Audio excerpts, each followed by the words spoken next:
Everyone, I'm Bruce Beck. Welcome to the Kevin Bannon Show. Rutgers is on a roll. The Scarlet Knights right now are 7-1, 2-0 in conference play. They've won 5 straight ball games, and in the 92-year history of Rutgers hoops, no team has ever won 7 games before December 15th until this year's club. And, Coach, is that a case of you guys playing well or starting early? A little bit of both. I have to be honest, a little bit of both. We started so early this year with our Wagner game, almost 2 weeks before Thanksgiving. But the guys are playing great basketball. I couldn't be happier with them right now, and just got to keep it going. And you come off a good win in conference play. It's nice to get out of the gate when you're talking about the Big East. Oh, it sure is. I mean, we're trying to move up the ladder here, and the way you do that is you get off to a good start. You get one at home, you get one on the road, you build confidence, and you see where it takes you. Let's go back to Friday night's ball game at the Rack.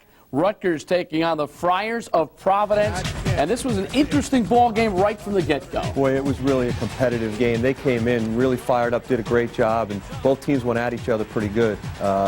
I think, you know, we got off to a good start defensively, but they really made us struggle offensively. Jeff Billett, 3 for 5 from downtown in the ball game. Rutgers off to an early lead. Now Billett going coast to coast. Well, he's been so solid. I think that's the best thing that Jeff's added to his game is everybody comes out to play him on the 3, but he's really put it on the floor and gotten to the rim well. Dante Jones was huge in this one. Oh, big night for Dante, holding Jamel Thomas down to 15 points and making him turn it over 10 times, and then 19 points at the other end. It was a great, great freshman effort. Rutgers up 15-10 early, and now good defense by Rutgers forces Thomas into a problem.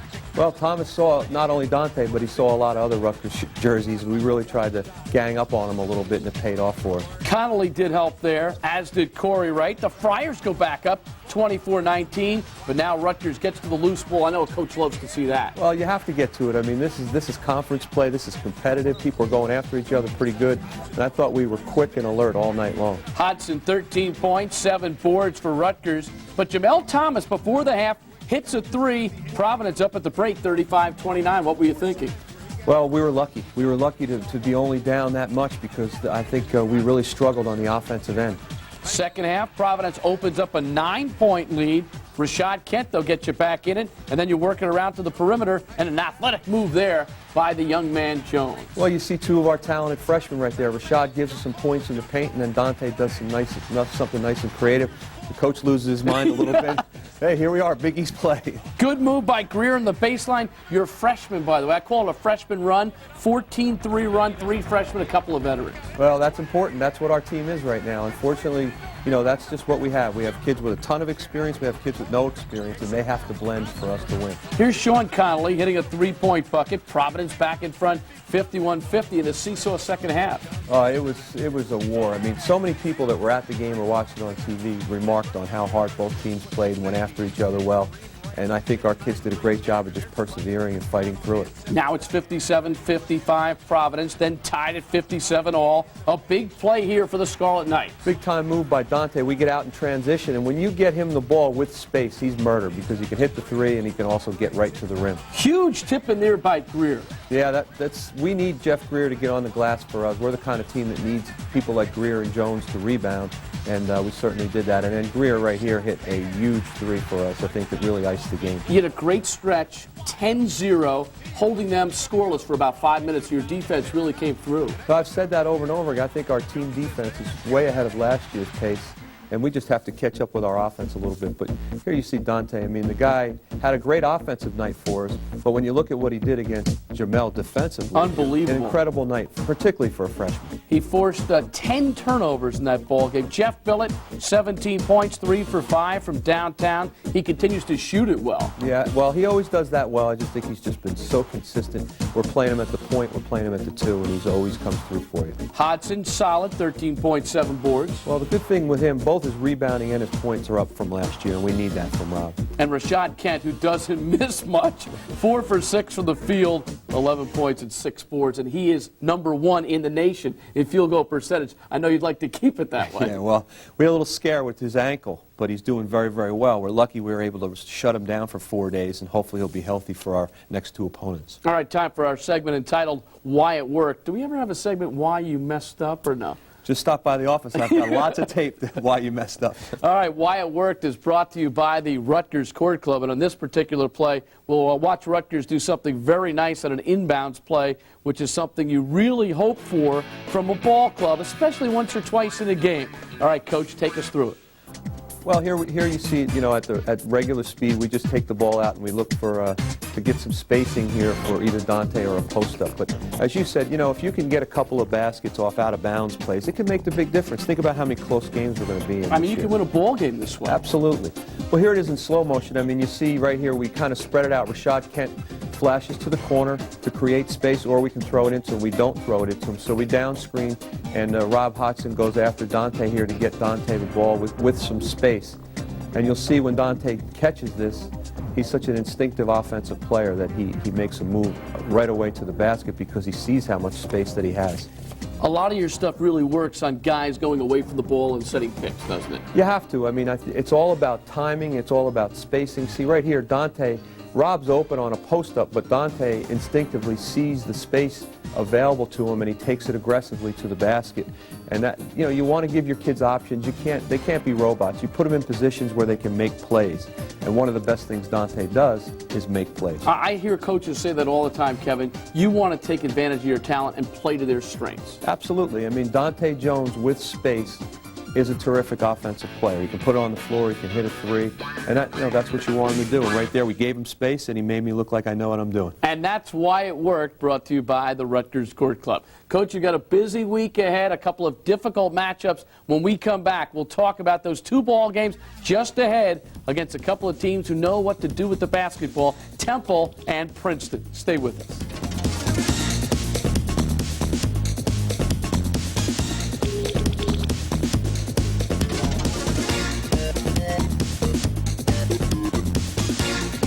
It's Temple and Princeton back-to-back for the Scarlet Knights of Rutgers. Kevin, are you crazy or what?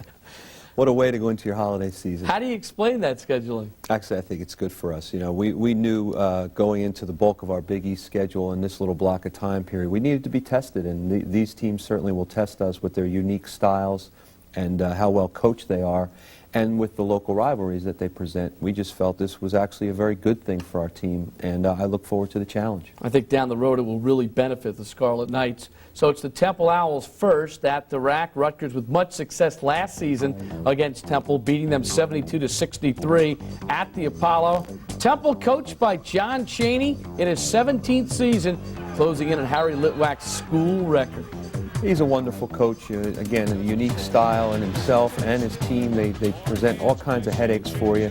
They're the ultimate tough group of guys. They fight through everything, and they have a lot of weapons. It's going to be a tough challenge. We snuck up on them a little bit last year, but this year we're not going to have that opportunity. Their backcourt, Pepe Sanchez and Rashid Brokenborough. Well, they can play with anybody. Both of them are capable of getting 20, but then there's nights when they're quiet because they get their big people involved. With Brokenborough, I think the key with both of them is when they shoot the three well, they're murder, because they're very good off the dribble and they're very good getting people involved. Mark Karcher at 25 against Florida State as the Owls broke a 4-game losing streak. Karcher is a big-time player who now is starting to feel comfortable, sat out last season, hits threes, murder around the basket, just a very, very exciting offensive player. We've got to keep him under control. And Lamont Barnes has struggled a bit this year, below 10, 5 different games. Well, I just think it's because he's seeing a lot of attention. Last year they had other players. Now people are coming out and trying to defend him, but he's a very good low-post player, and he certainly will present a lot of headaches for us. You shot the three against them very well last year. You made 13 of 27.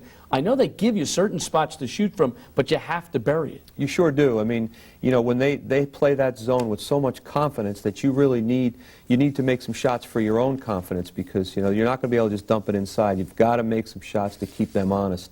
And let's hope the fact that the game's at home, we'll have that confidence and we'll make our shots. Absolutely. Okay, from Temple we go to Princeton. Rutgers on the road for this ball game at fabled Jadwin Gym.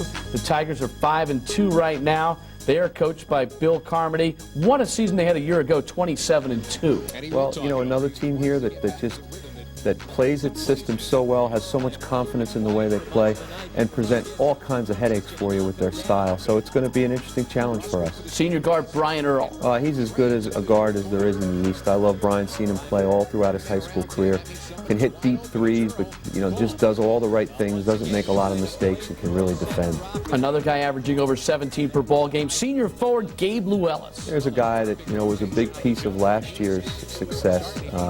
I think has taken the next step in every way as a player, and he can get to the rim, as you see, but he also can hit deep threes. He's a terrific player. 17 threes for him on the season. C.J. Chapman, number 22, a sophomore guard.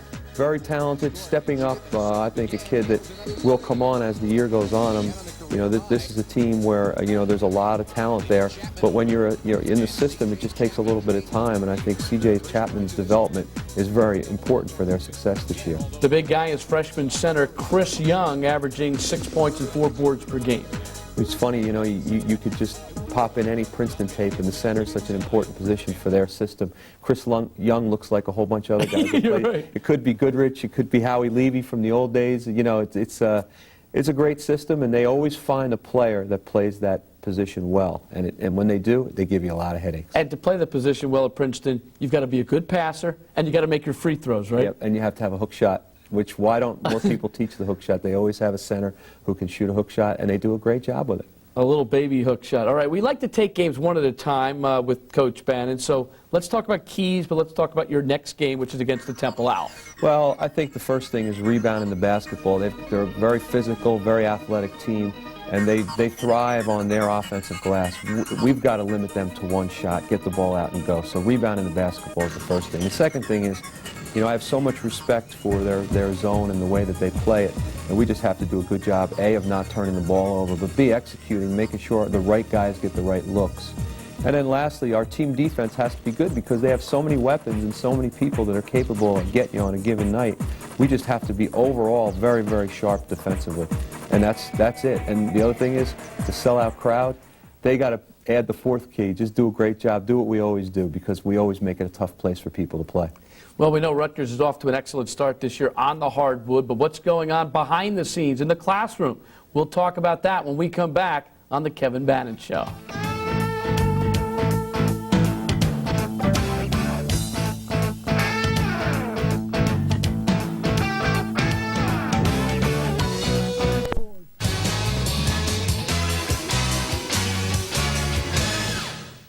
Well, we talked about the fact that Rutgers is out of the gate quickly this season, but how are they doing in the classroom? We pose that question now to Walt Holliday, the academic advisor. Nice to have you with us. Hey, the coach of the classroom is happy to be here. All right. Hey, Walt, we talk about the concept of a guideline for success. What is that all about? Sure, it's a program that we've developed in my office along with the basketball office, which focuses on the overall development of our student athletes, and it focuses on 4 different areas. The first being academic development, then personal development, then we work on community development, and just public service and career service development, and building a complete total athlete. Kevin, what are you looking for from Walt? Well, I think the important thing is I made it clear to Walt right away, if we're going to work together, I want him to know that he's not a babysitter. He's not, he's not there to be an enforcer. To enforce, what he's there to is all of us are here to make sure that we provide every bit of help or guidance that we can for our players to make it. And we have breakfast every morning as a group, and we have study hall even before the day starts. That was one of Walt's ideas. We call it our breakfast club. And then Walt just takes over from there and works with each member of our staff, and he just does a phenomenal job. The kids have great respect for him. Walt, how are the ball players doing right now off the court? We're off to a great start. Since Kevin's been on board, our team GPA has improved a whole quality point. And basically that's based on the help and support that I get from Kevin and his staff. And I guess like the old saying is that it takes more than just one person to raise a kid. It takes a village or a whole neighborhood to raise a kid. And we have a blanket approach to our academic support where I work closely with Jim Carr, Rob Lanier, and the rest of his staff, and we're off to a great start. Kevin, I know that coaches such as Digger Phelps, Dean Smith in the past have always talked about the guys that graduate. They've talked about their focus on academics. That's something that you pride yourself in as well. Well, there's no doubt. I mean, I think that's part of my job. I mean, I don't want anybody on my team or involved with our program at Rutgers that doesn't understand the value of an education and have some goals beyond basketball. It's fine to have basketball-related goals, but it can't stop there. And I think that's where we have to come in and help kids that perhaps lose their way a little bit, but just help them be whoever they are. And I think every kid is a different case, as Walt said, and we just have to do a great job of helping them get, develop their potential to the fullest.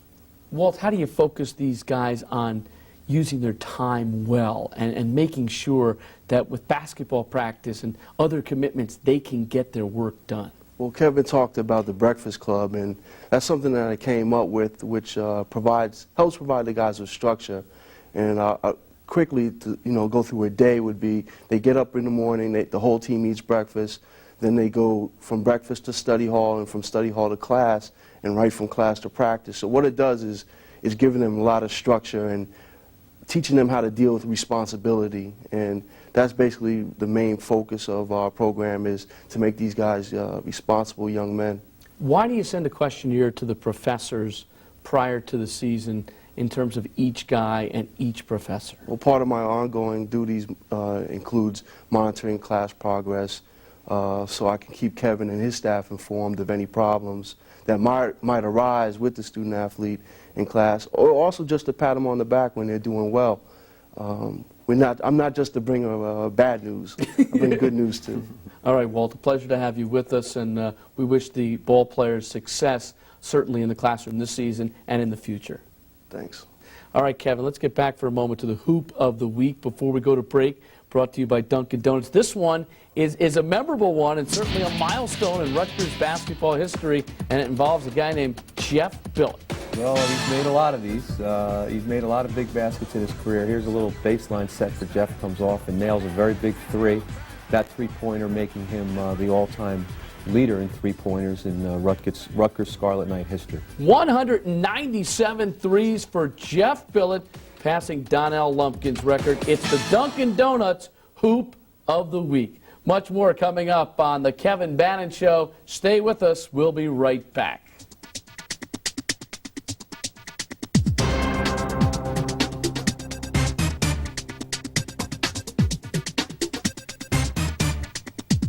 Continues, but these are still exciting times in the New York metropolitan area with Seton Hall, Rutgers, and St. John's all playing well on the hardwood. More on that in a moment. Right now we go around the Big East Conference. It's brought to you by New Jersey Transit.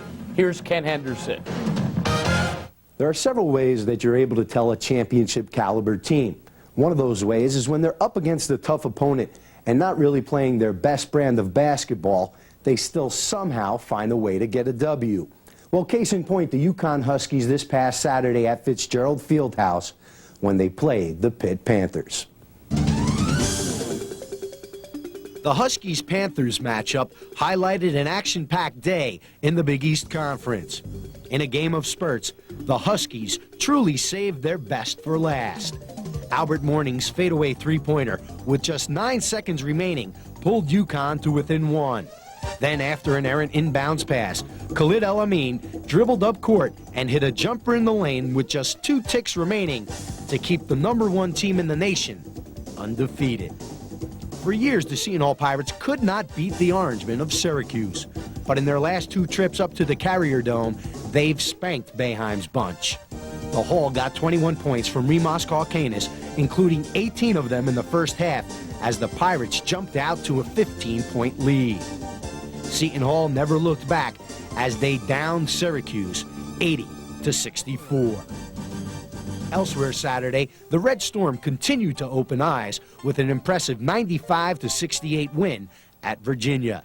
20 points from Ron Artest and 19 from Tyrone Grant helped lead the Johnnies to their 8th win of the season. At Nova, John Celestant nailed a jumper late to help lift the Wildcats to a 79-75 squeaker over West Virginia. Meanwhile, Tuesday night, Villanova spotted UMass a 10-0 lead and then battled back via the trifecta. By the time it was over, the Cats walked away with a 66-55 victory and an 8-2 mark on the year. And that's our trip around the Big East. Kevin, you talk about some exciting basketball for December. Last Saturday was unbelievable. Hey, there's some great basketball being played in our league, and there's a lot of good young players, and we all know how good the quality of coaching, is. So I think the Big East is ahead of schedule. I predicted early, you have to remember, I said there's going to be some teams that surprise the heck out of people, and our league will be much better than people say. And so far, so good. There's been some real quality wins. All right, let's take a look at the standings right now in the Big East, and you'll notice those three teams from right around here, Rutgers, St. John's, and Seton Hall, all playing well. It really makes it special when you have the teams in the metropolitan area. You can even add Connecticut to that mix, and you say, this is what people want. A lot of people are excited. You mentioned the lockout. Who misses the NBA? And a lot of barn burners. There were games that went right down to the wire, and that's the way this league has always been. On the road, at home, you're going to play wars every night. Well, when you have, Pittsburgh taking Connecticut right to the wire and really having them beat, you say to yourself, look, if they can do that to Connecticut, then everybody's in a position. I know there's a lot of parity in the league, but if even Connecticut, who was what appeared to be heads and shoulders above everybody else, is taken right to the wire, it's going to be a crazy year in the league. Syracuse is 0-2 in conference play thus far. Are they struggling a little bit right now? Because I think they're better than that. I think that happens. A lot of expectations on those guys. They need to find the best way to play, perhaps the best players to play. You're still working on your rotation. There's always going to be a couple of teams that are going through that.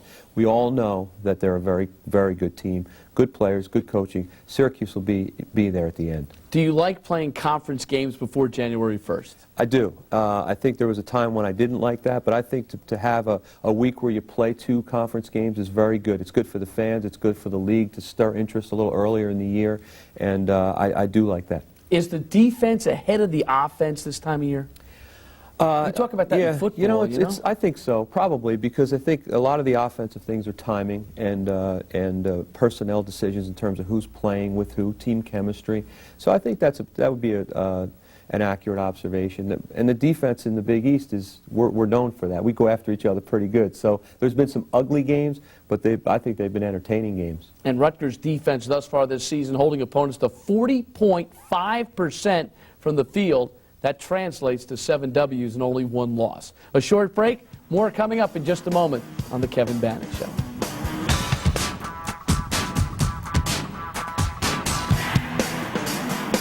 I'll tell you, the crowds should be rocking both at the Rack and at Chadwin in your 2 ball games this week. Well, 1 home, 1 on the road. Both should be sellouts, and we're going to be tested big time. I think it's a very important week, and we'll learn about ourselves this week. These are the kind of games that'll get you ready for the NCAA tournament. Coach, good luck. Thanks, Bruce. That's it for the Kevin Bannon Show. I'm Bruce Beck. See you next week, everyone.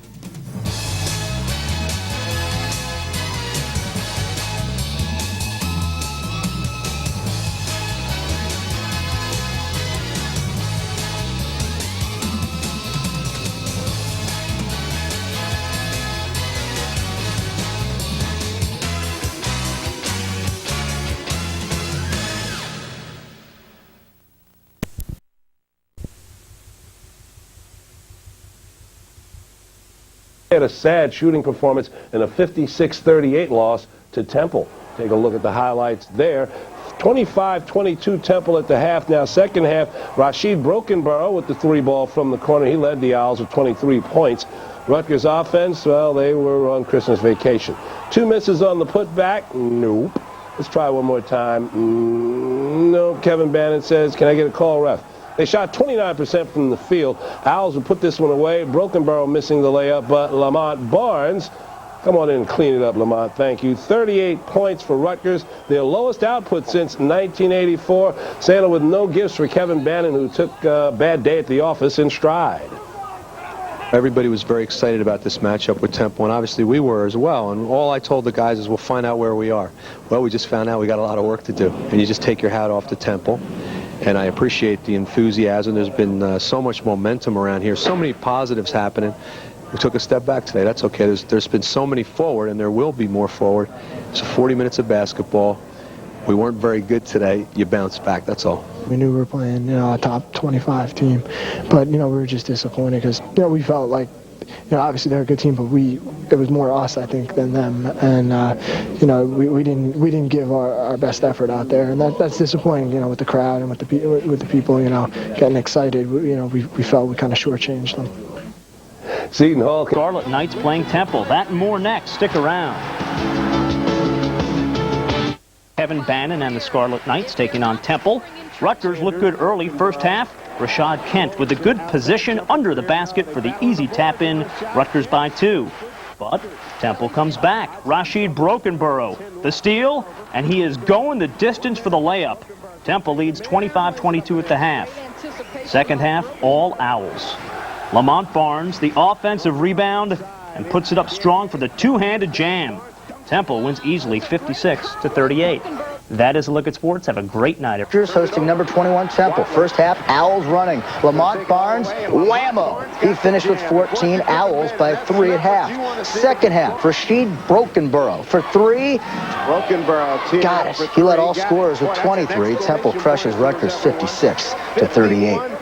Charles Barkley says Mike Bracken Piscataway, it was not a good night for the Rutgers team. Temple got 23 points from Rashid Brokenborough, who was recovering from strep throat, showed no ill effects of it tonight. 23 first-ranked Owls beat the Scarlet Knights 56-38. And final tough time with Temple over the weekend, shooting 29% and scoring 38 points. We talked to Coach Kevin Bannon about that shooting drop.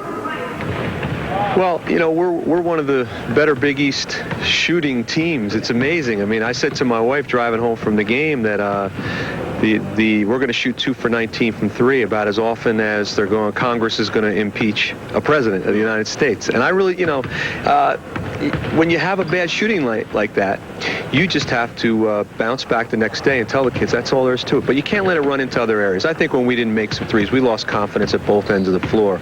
I don't think we're going to have bad shooting nights like that very often, but I think we did learn a lesson that you just have to dig in harder when you're having a bad shooting night. You have to execute better, and you have to mentally hang in there, and I think we will do that. What is the mood of the team? Was it more disappointing because you had such a big crowd here? This is what you've been wanting. No, I think it would be wrong to say, well, we sold out the gym. Temple is a little bit of a local rivalry, and we laid an egg. I said, hey, guys, you know, we laid an egg. The gym's going to be sold out an awful lot more times. You know, this is not the only time, and you lost an opportunity is what you lost, and you need to bounce back, and you need to show some courage and toughness, and one game does not a season make. This team has enormous potential, and I have great belief in them. So, you know, you move on, and moving on for us is playing for the Princeton Tigers. I got enough to worry about. I can't worry about Temple anymore. Okay, well, first half, Earl Johnson slices through the Tigers' defense. He led with 17. Rutgers by 9 at the half. Later in the half, Rutgers goes perimeter. Jeff Billett with 3 of his 14. Rutgers wins the Garden State battle over Princeton 60-49. The marquee matchup of the night. Ninth quarter, Princeton. I'll explain next. Ejected past the bench. They're going to call that a shot. In sports, it was about who could bounce back from a tough loss as the hoops rivalry between Rutgers and Princeton continued last night at Princeton. And it was the Scarlet Knights taking control from the beginning of the game. Rutgers freshman center Rashad Kent sent this shot into the stands, and that was the way it went much of the night for for Princeton. Meanwhile, junior guard Earl Johnson led all scorers with 17 points off the bench as Rutgers went on to win easily 60-49. Down the street, anytime you beat Princeton, any year you beat Princeton, you have to feel good, because there's nobody that's going to sit here and have any more respect for their program than me, because I watch it day in and day out. So it's a nice job by our guys. You know, it was special, and watching the rivalry. It's very different now. We understand that, but it's got great tradition, and so it was good for me to finally say that I was a part of it. I mean, last year obviously I became a part of it, but it's good to come down here and coach a game in Javelin. Princeton coach Bill Carmody's frustration was obvious. It was the second straight time he's watched his team struggle from the outset and not get untracked. He was a bit vague in his compliments for Rutgers. Rutgers did a nice job defensively in the half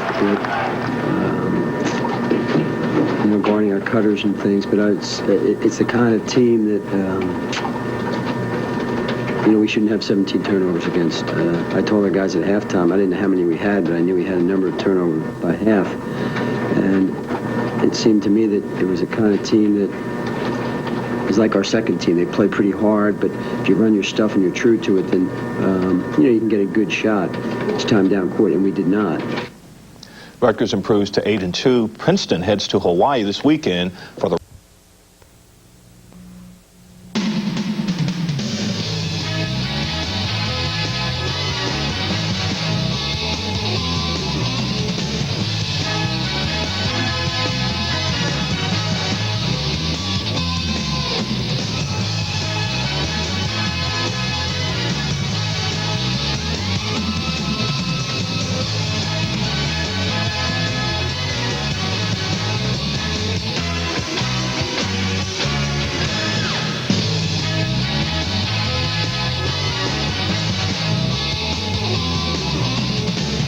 Well, Rutgers gets into the holiday spirit with a win over in-state rival Princeton. Welcome to the Kevin Bannon Show. Hi, everyone.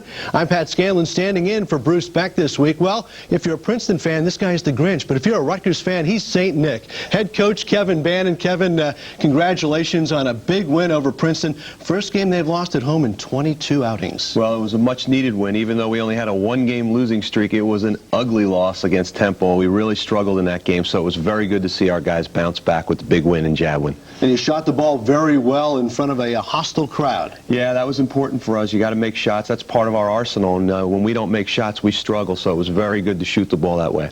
All right, let's go back and take a look at the Temple game last Saturday before a sellout crowd at the rack. 8,500 strong, and Kevin, great crowd on hand. And boy, you played well early on as you got it going here. Dante Jones, the miss, but Rashad Kent inside. Well, we had a great start in that game. The crowd was electric, so loud. We got off to a great start, and it was really funny. Just all of a sudden the wind just left our sails, and we really struggled.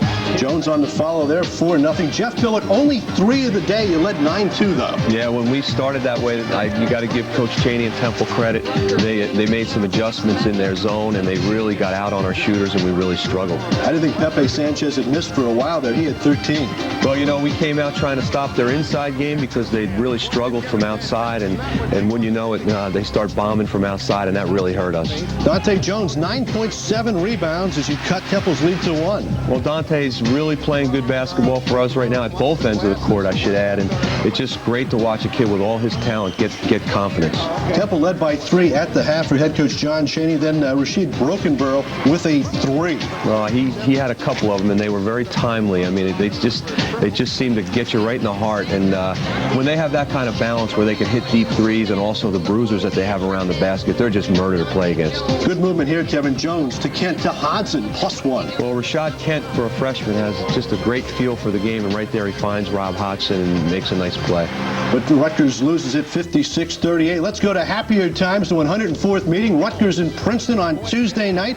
Jones with the 3 broke the seal. Well, you know, it's funny. The game was about, 5 seconds old, and we gained confidence because we get one of our guys to make a free shot, and then on the second possession, Jeff Greer nails a shot, and you can just see our guys' eyes widening up and then gaining the confidence that we didn't have against Temple. Chris Young, tough inside, cut it to 6-4. I was so impressed with Chris Young. He's going to be one of the great centers that plays at Princeton. We had trouble with him all night. Earl Johnson rebounded from the Temple game, 17 points, 2 of 3 from three-point land. It is so important that we get good play out of Earl Johnson, Jeff Greer. People understand what Rob Hodson and Jeff Billett can do, and they come out to try to stop that. So we need a balance in our attack, and when Earl plays well, I think Rutgers plays well. Hey, how about that block by Kent? He's an amazing guy. For a guy as big and strong as he is, he's really light on his feet. He's a freak of nature, we call him. Jeff Billett had a couple of threes here as you build a 17-8 lead. Well, Jeff was really determined to play well. I mean, we really respect Princeton and their guys. I think Rob Hodson and Jeff Billett were really excited about their matchup against Gabe Llewellyn and Brian Earl. But all 4 of those guys are really special kids and special players. Salvi inside for 2 as you led 19-13. Joel Salvi is the perfect guy to come off the bench. He's relentless. He just rebounds and does all the dirty work for us, and our guys get excited when he checks into the game. Jeff Greer again from 3-point range, 7 points, 5 assists as you build a 7-point lead. Well, you know, it's important to get a little bit of a lead against Princeton. The last thing you want to do is play from behind against that team. So I think one of the things that I was very pleased with was what we were able to fight them off and not let them get back in the game. Johnson extends Rutgers' lead to 41-28. Then a historic hoop for Rob Hodson. 1,000-point plateau here. Well, anybody that knows Rob just has to be so pleased for the guy. He stands for all the right things. He's just a wonderful kid and a wonderful player, and it's just nice to see him reach a milestone. So Rutgers wins at 60-49 over Princeton. Earl Johnson, 17 points, and Kevin, look at that 3-point shooting percentage. Yeah, he's a big-time shooter for us, and it's just a confidence thing with Earl. He's got to stay intense. When he does, we're a whole different basketball team. And Jeff Billett, 14 points, 4 rebounds from his guard spot. Mr. Consistency for us. Very fired up to play against Princeton. Always fired up, you know, just a great leader and does all the little things. And Rob Hodson, very low-key, reaching the 1,000-point plateau. More concerned about the victory. Yeah, Rob's a mellow, you know, much of an intellectual guy, just, very serious, and we try to get him to loosen up and have a little fun out there. I said, Rob, you put in all these hours in the weight room. When you get on the court and everything, just have fun. And, he's just a great kid to coach. Well, a lot of things worked well for you against the Princeton Tigers, Kevin, and we should really take a look at why it worked. And, spacing is very important, isn't it, when you play against that Princeton defense? Yeah, I mean, it's very important that you, when you're playing against them, you have to try to keep them off balance. They do a wonderful job with their matchup zone, and right here we put them in some positions where they have to make some decisions about how they're going to play us, and we're able to spring a shooter free. And it's very difficult to do because their kids are very bright and they anticipate things very, very well. But, we'll give you an idea here. We mix up our looks, and this is just a little look where we, right off the bat when Jeff makes this cut to the strong side here, you can see the Princeton players communicating, and they do that very well, but they have to make decisions. Rob Hodgson makes a little backdoor cut. Joel Salvi pops out for some ball reversal. And now you see the Princeton zone starting to spread out a little bit. We get a ball reversal to Jeff Greer, and we kind of give a little bit of a cut. We almost got Jeff Greer off the back pick, but it's more of a decoy because we're trying to get Jeff Billett a shot at the top of the key, and it worked.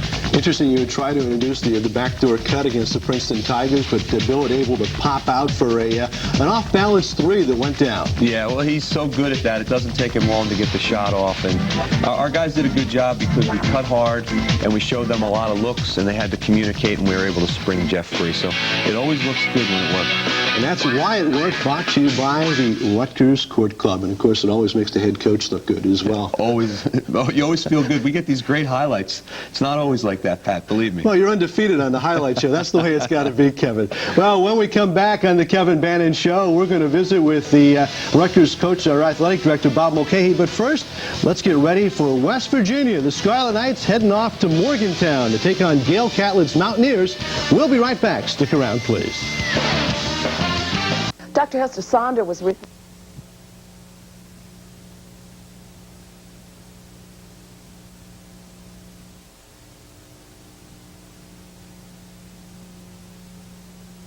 show. Well, Rutgers 8-2 with 2 games left in 1998. And Kevin, you about where you thought you'd be at this point?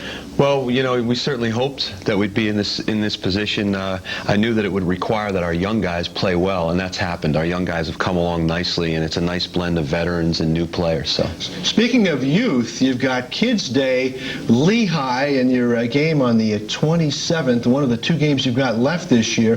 Then you've got West Virginia, but the Lehigh Mountain Hawks against the Scarlet Knights on Sunday. Doors open at noon. Children under 12 admitted free, and then the tip at 2 o'clock. Well, it's an important game. We want to make sure that we continue to play well at home. We want to make sure that we win our non-league games every opportunity that we have. And after that, it's Big East time. So we want to go into the Big East schedule with some momentum. Back into Big East Conference play.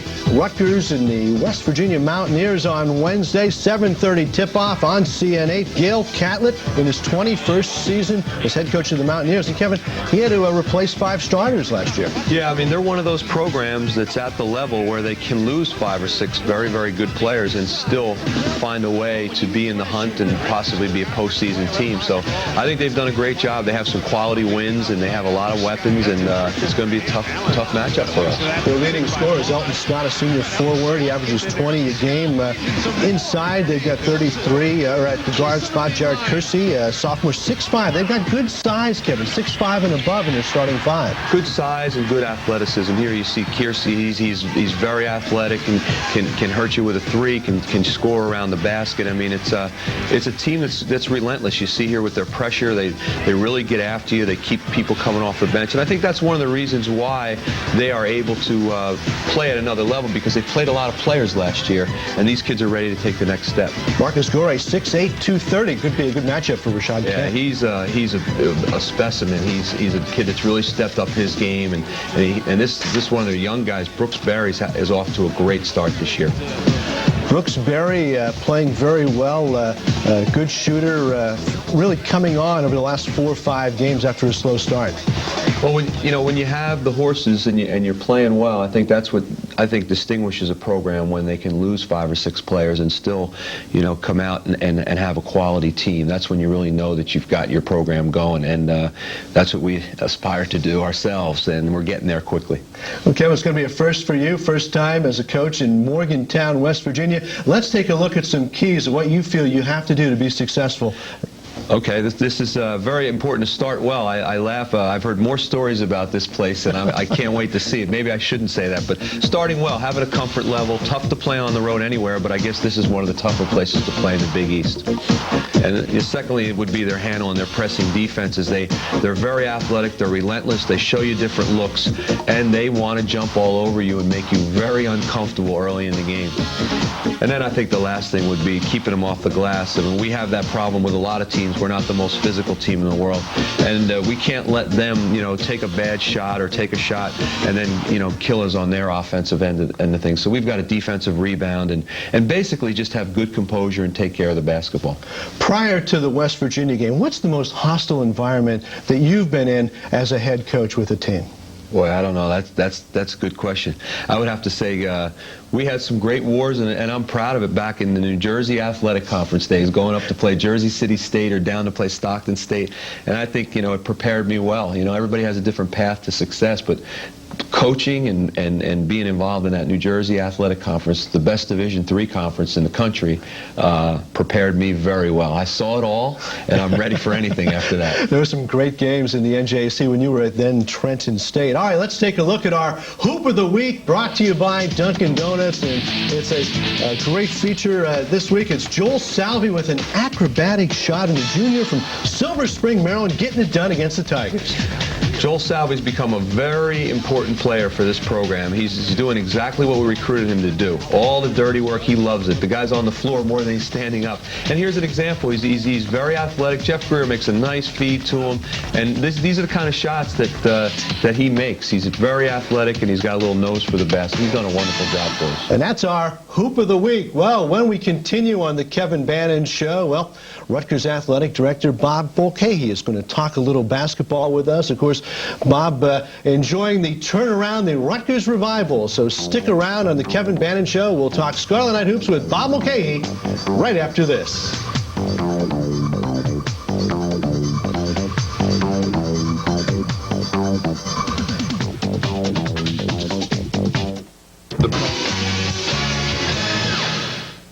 Welcome back to the Kevin Bannon Show, talking Rutgers basketball, and we're happy to be joined today by the master of the turnaround and not a jumper. We're talking about Rutgers Athletic Director Bob Mulcahy, and Bob, it's great to have you here today. Pat, it's always nice to be here with you, and it's nice to be here after we had such a great victory at Princeton.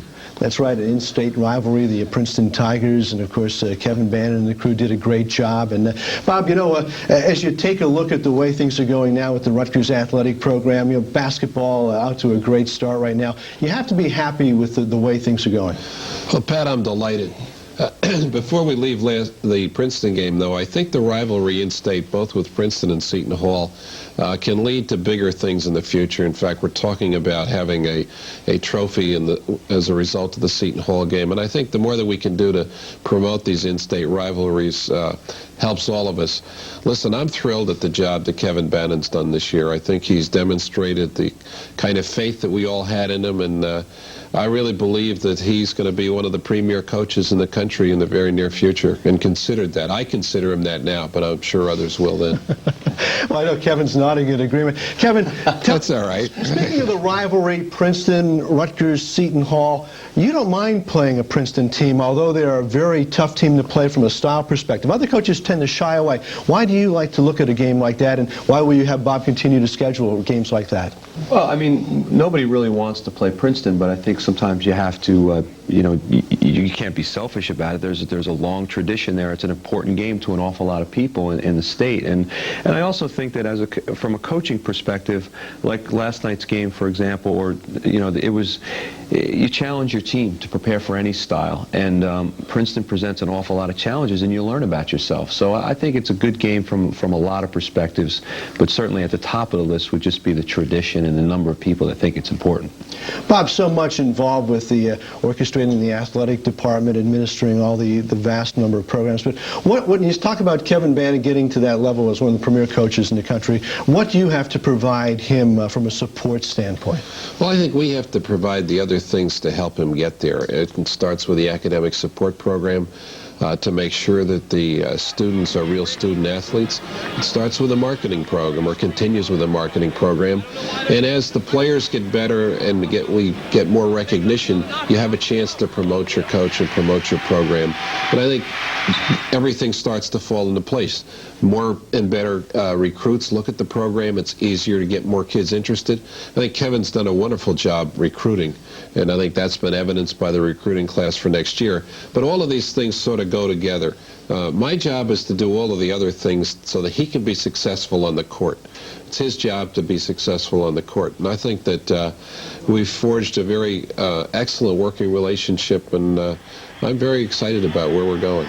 Well, here are some of the great things that are happening on the court. By the way, off the court, you've painted everything scarlet. You've got a bust painted for Rutgers. So I'm told if it moves, there's a chance it won't be painted scarlet. Well, there's a few jokes going around that. But, you know, what I really wanted to do, Pat, was to create an environment so people felt this is our house. You come here, you know where you are. You know, you go down to North Carolina and you stand in the Dean Dome, and all you see is blue. You go to Tennessee and you stand in their stadium or their field house, everything is orange. Well, you know, when you come to Rutgers, everything is red. And I think that's sort of the way it should be. The bus thing sort of happened, and it's really worked out, and I intend to have 3 buses next year. They're like traveling billboards. We take them everywhere. And it's better than the billboards I could buy on the highway to create an image. And it's just one of those things that really worked out well. And I think more than that, the kids like it. They like to ride in the bus. They think it's something special. And we even took, when we went to the Football Foundation dinner at the Waldorf a couple of weeks ago, we took the Rutgers party up in the bus and parked it in front of the Waldorf. So what can you do? Excellent. Well, Bob, yeah, thanks for joining us today. I appreciate you buying me this coat to wear, and the scarlet coat as well. Well, you know, Pat, nothing's enough for you. It wasn't that color originally. We painted it during the break. Well, my wishes for a happy new year and continued success, Bob Mulcahy. Well, thank you very much, and it's a treat, Pat, and thanks for all your help and all of the people on the network. Thank you, Bob. When we continue on the Kevin Bannon Show, well, we're going to hear about what the coach does on the radio version of the Kevin Bannon Show. Stick around. We'll be right back.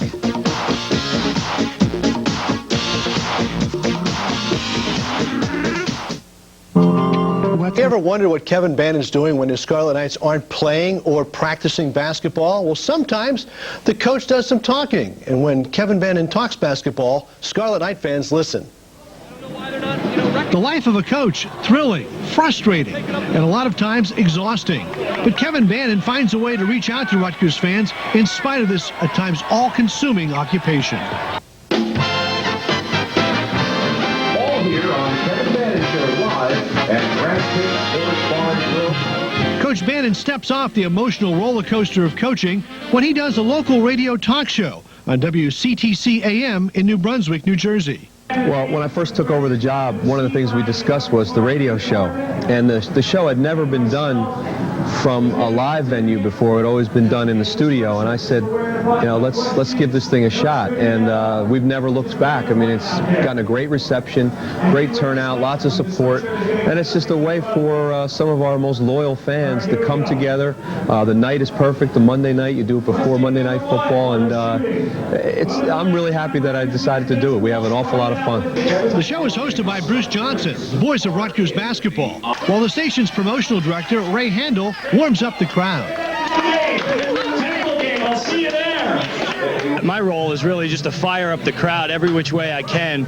I'm kind of the fans' voice. You know, they yell as much as they can, but I have to kind of bring the mic out to them and help out as much as I can, and then get them fired up, get them ready to go out there and root on a team. Like tonight, I was telling them to root on, like they're the sixth man out there against Temple. They need every bit they can get.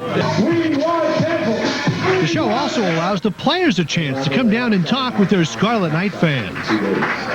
But how many did you make? Oh, 250.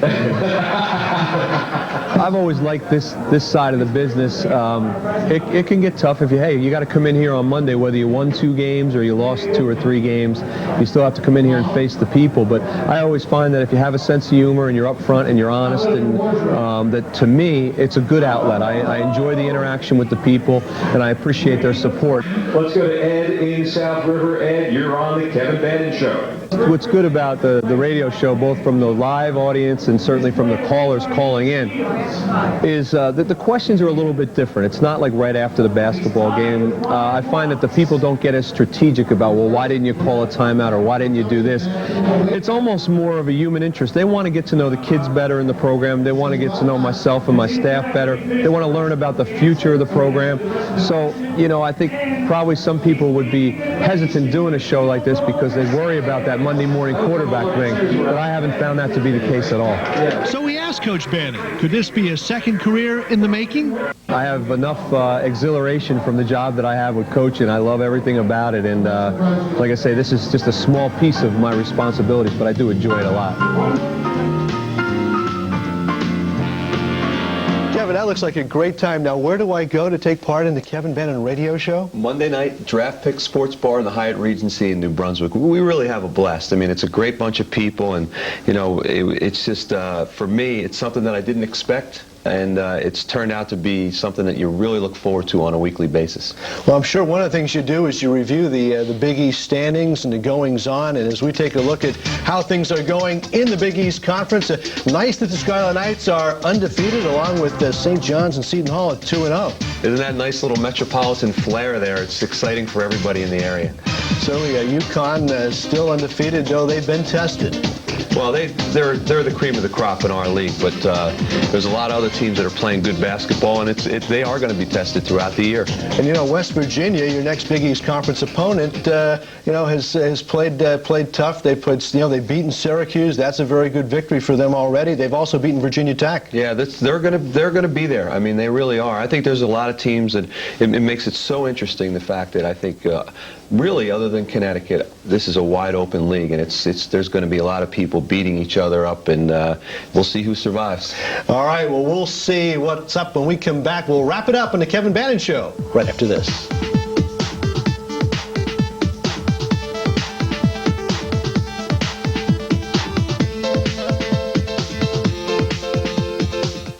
Here's the deal. Games for the Rutgers Scarlet Knights. Lehigh at home on Sunday, 2 o'clock tip, Kids Day, and then at West Virginia. And Kevin, the holiday season doesn't make it easy to play basketball, too. No, it's tough, but the guys get a little bit of downtime, which they very much deserve, and then it's just right back into the flow. We'll be playing quite often after that, so we hope we can wrap it up with our non-conference schedule with Lehigh, and then get ready for the Big East. Kevin, Happy New Year, happy holidays to you and your family, and nice to be alongside you again. It was great to have the big cheese here for the show. We appreciate it. Thank you, Pat. Continued success, buddy. Thank you. That's it for this edition of the Kevin Bannon Show. Sitting in for Bruce Beck, I'm Pat Scanlon. So long, everybody.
9-3 heading into 99. Hello again, everyone. I'm Bruce Beck.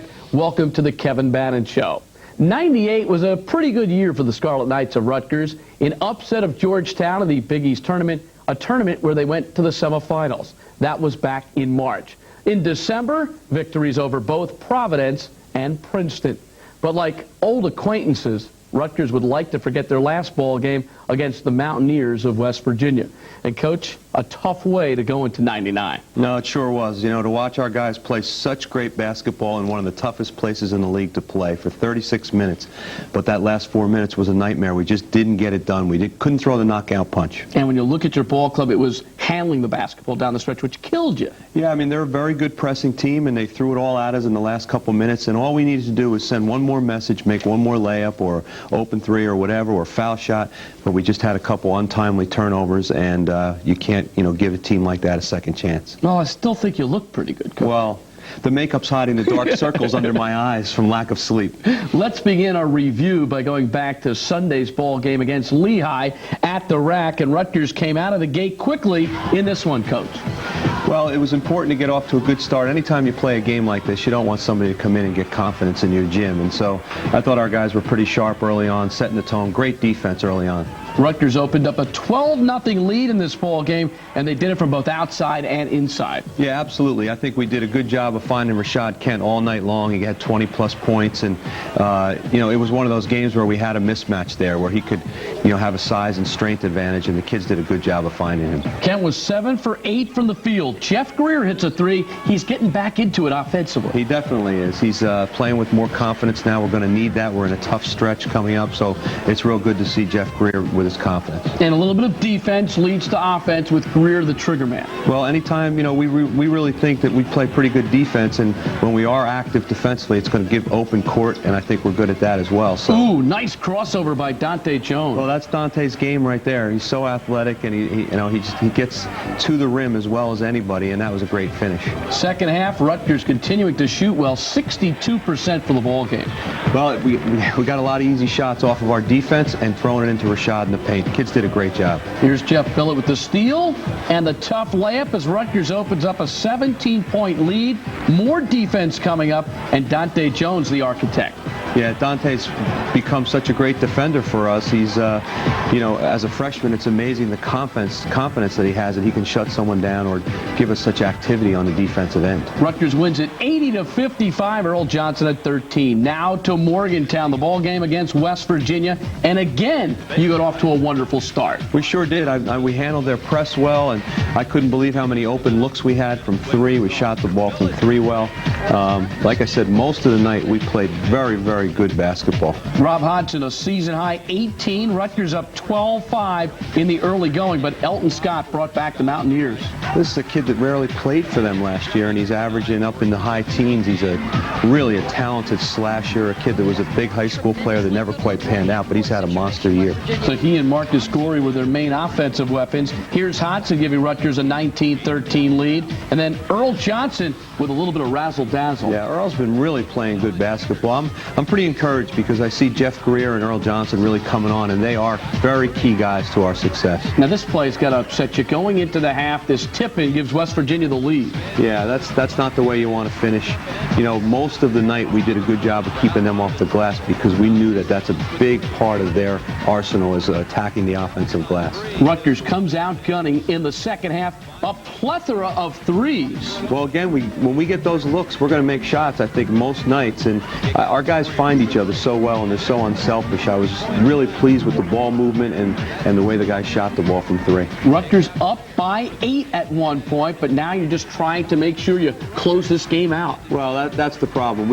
Every time we got it up 6, 8 points, we never threw the knockout punch. We never got it up to 12 or 14 and really put them away. And you can't do that with a young, energetic team like this. And this is where we lost our composure, and our defense suffered as well. So West Virginia comes back to tie the game at 58, but I thought it was over here when Billett hit a huge three. Yeah, I mean, it should have taken the wind out of their sails. But again, you got to make plays. You have to make your plays all the way down to the end and finish the game. And we just didn't do that. I mean, right there you see. I mean, that's just a matter of taking a little more time to make sure passes on the money. And this is a game that's going to haunt us the whole year. But you have to bounce back. And now a foul called. He makes 1 of 2 from the line. Ball game tied at 63. The second free throw attempt goes out of bounds, and West Virginia gets possession. And here is the game-winning jumper. Well, Jeff Billett couldn't have guarded him any better. The kid made a good move, but Jeff couldn't have guarded him any better, and he just made a tough shot. Coach, you get a good last shot out of it. Well, and then we designed a little play there, and we got a pretty good look at the basket. It just didn't go down. So Jared Kearse gets the game winner. Last shot by Dante Jones off the mark. Here are some standouts over the last couple of ball games. Rob Hodgson did everything well in that last game except for handle the ball. Yeah, unfortunately, Rob had a tough finish to that game. But if you look at the way he played 90% of the game, it was a great night for Rob. He's really playing good basketball for us. Jeff Billett had 17 points against the Mountaineers, and Billett's starting to shoot it well. 46% from three-point land. Jeff Greer picking it up offensively. 12 points in the last couple of ball games. And Rashad Kent with the big game against Lehigh, the career high with 20. A little disappointing in his homecoming at West Virginia.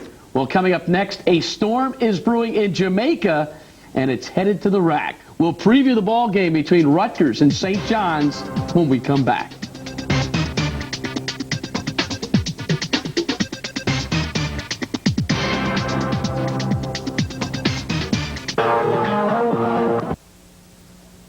Welcome back to the New Year's edition of the Kevin Bannon Show. This is a crucial stretch for the Scarlet Knights of Rutgers. 6 very difficult ball games over 3 weeks. It started with the ball game against West Virginia, and it continues with the game this weekend against the Red Storm of St. John's, who are currently ranked number 12 in the nation. That ball game at the rack, 8 p.m. this Saturday night. A sold-out rack, I might add. It should be jumping. Mike Jarvis doing a nice job with St. John's. Well, he sure is. I mean, I don't think anybody thought this team was going to be a number 12 team in the country, and he's molded them together very nicely. He's used their talents well. I think they just have a great team personality. They're working very well together. A lot of weapons. Ronnie Artest does it all. He dishes, he rebounds, he scores. Yeah, I mean, he's so versatile. He can go in and post you up. He can step out and hit a 3. Real active guy. I mean, he's their heart and soul, but there's a lot of other weapons, as I say. One of the best point guards in the country for freshmen, Eric Barkley. Yep, he's much like El Amin was for Connecticut last year. This guy's come on board and runs the show and just does a great job for them. Tyrone Grant, 4 double-doubles this season. That's a guy that's gotten better and better, and he's a guy that we're very cautious about because he can just pound you around the glass. He's relentless, and we've had problems with players like that.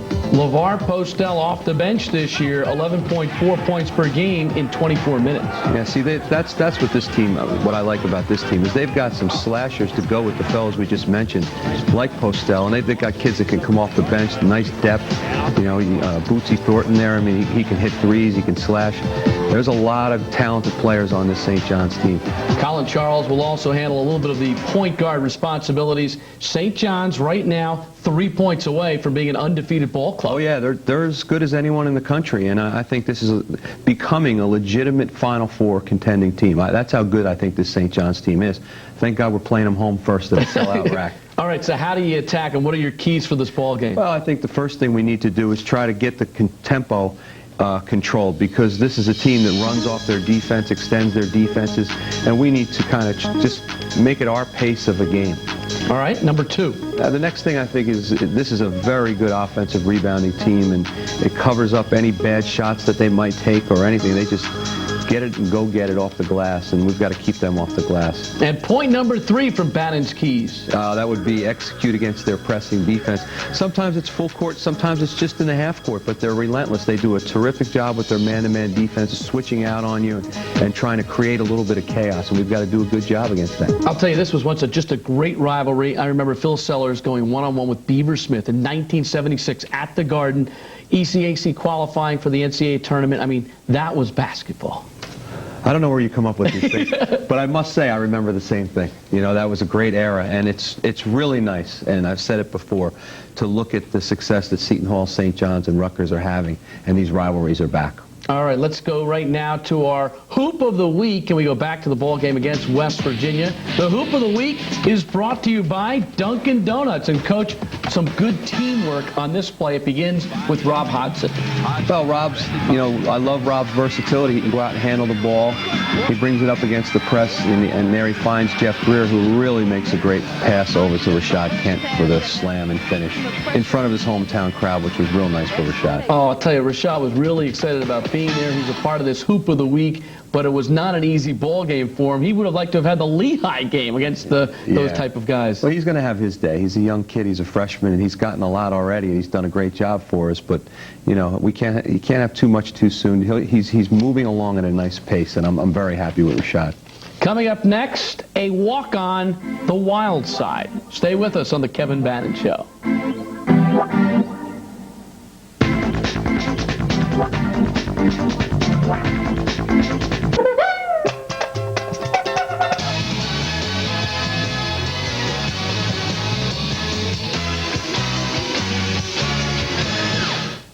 Dante Jones and Rashad Kent are freshmen who are contributing in a big way to the Rutgers program. But there's another newcomer who is just glad to be on the roster. He's a walk-on, and he's sly as a fox. Ken Henderson has the story. Substitute, an extra guy off the bench, a fill-in for those who are injured. All definitions of a walk-on. I've always felt that walk-ons have to be really special people because they have to understand that they're probably not going to get on the court a whole lot. These truly have to be guys that love the game, that love being a part of a team, and know that they're not going to get a lot of headlines or a lot of accolades. They're in it for the true love of the game. The walk-on, a humble cheerleader and a patient player. The Scarlet Knights version is Connor Fox. It feels pretty good, it's better than just standing on the sideline and not being needed, Occasionally they do need me because we get a couple injured guys, and I got to step in and know the offense pretty well and come in. I just try to work hard and do what I can, Connor comes from a basketball family. Watching his father coach high school ball, he grew up on the court and quickly fell in love with the sport. Playing at Pope John High School in Sparta, Connor dreamed of a college career and Division I basketball. I didn't go into believing I should get a scholarship or should be playing 25 minutes a game, because I know I'm not a Division I player, but I enjoy the experience of just coming on a Division I team and playing and getting better. Unfortunately, Connor was not offered a scholarship, so he had to move to Plan B. Plan B meant lacing up his sneakers and stepping onto the court for Rutgers open tryouts. Pouring out his heart and showcasing his talent, he earned a spot on the roster, became a part of the team. I've learned to be patient and, just work hard, and eventually it will come, because, the guys are great to me. They don't treat me as a walk-on, they treat me as an equal to them, and it feels good not to be separate from everybody else. Maybe he won't play every game. Maybe his finest moment won't even come on the court, but rather from the bench. But still he's there, practicing and patiently waiting for the coach to look down the bench for number 15. I'd like to contribute, maybe the time I'm junior or senior, I put on some weight, get a little stronger. Maybe I contribute best I can, maybe 2 minutes or 10 minutes, that'd be great. It's RU's own version of Rudy. Be on the lookout. Connor Fox, the son of longtime Union High School coach Tom Fox, and you have a little smile on your face when you talk about him. I get excited about him. I really honestly feel like he's almost a son to me. I just love the kid. He came to my basketball camp since he was, yo-high, and he's just a very, very special kid, and I'm so glad that he's a part of our program. And he produced nicely in high school. He was a two-time MVP at Pope John of Sparta, and he's a kid who can shoot the rock. Yeah, I think the thing that, people have to realize, this was a very good high school basketball player and a terrific track athlete. In fact, the guys get annoyed. He beats them in all the running stuff, and I get angry that the guys can't beat Connor. But the fact of the matter is he's an all-state runner, so it's good to have him on the squad. And to have an attitude like that, a guy who's a walk-on, who's just positive all the time, is it contagious? Definitely. He's a very positive guy, an upbeat kid. He's a fun guy to be around, and you can't have enough of them on your team. All right, when we come back, we'll take a look around the Big East. Stay with us on the Kevin Bannon Show as we head into 1999.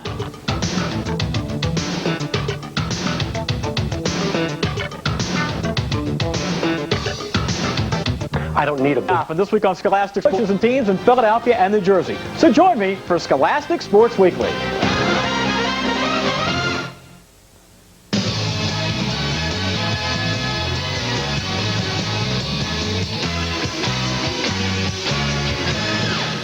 All right, January means Big East Conference play. Most of the intersectional games, most of the local rivalries are over. Now you get to focus on playing the teams that you're competing with to get to the NCAA tournament. Talk a little bit about that as we head into '99. Well, that's certainly what you work for. I mean, I think during December you learn a lot about your team, you play different combinations, but when January rolls around, it's time to go to war, and that's when you really find out about, you know, who's going to separate themselves. There's a lot, if you look at the standings, a lot of teams in the Big East are probably doing better than anyone ever imagined. Well, now we start going after each other, and strong survives. It's really exciting time. We'll look at the standings in just a bit, but right now it's time to go around the Big East. It's brought to you by New Jersey Transit. Here's Ken Henderson with a look back. Saturday's action in the Big East Conference was highlighted by a major upset courtesy of the Providence Friars.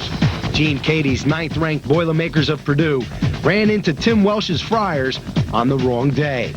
Jamel Thomas scored 22 points for Providence, and Purdue's 27 turnovers did not make matters any better for the Boilermakers. Corey Wright hit a huge three-pointer to put Providence up by 5 with just about 3 minutes to go. But the Boilermakers had a chance to tie the game late.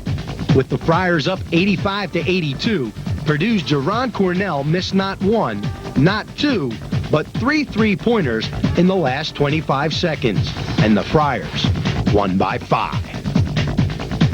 Tuesday night, the 22nd-ranked Orangemen of Syracuse took down the Irish 75-63. Jason Hart scored 18, and Syracuse went on a 12-4 spurt midway through the second half to open up a close game. The Orange improved to 9-4 and inked their first conference win. Wednesday at the MCI Center, Miami's Johnny Hemsley and Tim James combined for 56 of the Hurricanes' 64 points. The Hoyas' John Thompson got tossed early in the second half and wasn't there to see one heck of a finish. Kevin Braswell's shot at the buzzer just missed, and the Canes survived the squeaker, 64-63. Meanwhile, the Seton Hall Pirates used a 23-0 spurt in the first half to dispose of the Boston College Eagles. Gary Saunders had 23 points for the Hall, who improved to 3-0 in the conference. And that's our trip around the Big East. Happy New Year. I know the Seton Hall ball game was a blowout, but every other game is a buzzer beater, Coach. Not good for your stomach. No, it's that time of year. You better get used to it because there's great balance in the league, and I don't care whether it's home or away. There's going to be some dogfights, and it's like I say, it's a very exciting time of year. As promised, here are the standings right now in the Big East as we get ready for January. Seton Hall's won 7 in a row, and they're playing well. Playing very well. I got to see most of their game against BC, and just very impressed with them. They're getting great perimeter play. UConn over Villanova, 100-76. Richard Hamilton, 27. Kevin Freeman, 24. St. John's coming to the rack. Miami, not a bad club. A lot of people like them. Yeah, they're the team that no one's talking about. I think they're a terrific basketball team. Play great defense, and Tim James is as good a player as there is in this league. You'll see Villanova and Syracuse in the next tough stretch that we talked about. Boston College right now is struggling, and Pittsburgh struggling after a very good start. But the thing is, in this league, you almost have to take care of business on your own home floor, try to steal a couple games on the road. Yeah, I agree with you, and we're excited about our opportunity to play at home because everything has been so enthusiastic. Everybody's been so supportive. We have a shot at selling out most of our Big East games, so it's a pretty exciting time for us. How does the Big East rate right now in terms of against the rest of the country? Here's the Big East power surge. Out of conference right now, very impressive numbers, 88-31. That's 74%. I think that's better than most people thought. And I think, there's from top to bottom. I had somebody tell me that recently, actually an official who probably shouldn't have told me this, but he said, I do all these leagues, and I think the Big East from top to bottom is the best league. You think it's somewhat cyclical? Like you look at a stretch where a conference is very good, then they go down a little bit, and then they bounce back? Sure. I think in our league we have some guys taking over programs. When there's new coaches that come on board, things take a little bit of time, and I think that there's some programs that have some great young players, some coaches that are just beginning what are probably going to be long careers at those schools, and I think the conference is really set to flourish again. All right, let me share a Bannonism with you as we head into the new year. December, you try to figure out your team. January, you find out. What do you mean? Well, I think you try to push all the right buttons and you try to learn about your team the best you can. But January, you find out how good you are. I think you can get away in December with trying some different combinations and still managing to find a way to win. I think in January, you throw your kids out there and you're playing in front of the big hostile conference crowds, and like we just come back from West Virginia. I mean, it's tough out there, and I think that's when you really find what your destiny is going to be. You finish 98 9-3. Not so bad heading into the new year. No, I love this team. This is a team that I'm thoroughly enjoying coaching. I love their potential, and I think it's really going to be an exciting year in the league because we're one of those teams that you just don't know where we're going to be. And I think consistency and confidence are the key. We've got to play at a confident level, and we've got to do it consistently. And if we do that, it's going to be a heck of a year. It's nerve-wracking, but it's exciting too. Definitely. All right, we'll take a break. Some final thoughts coming up on the Kevin Bannon Show in just a moment.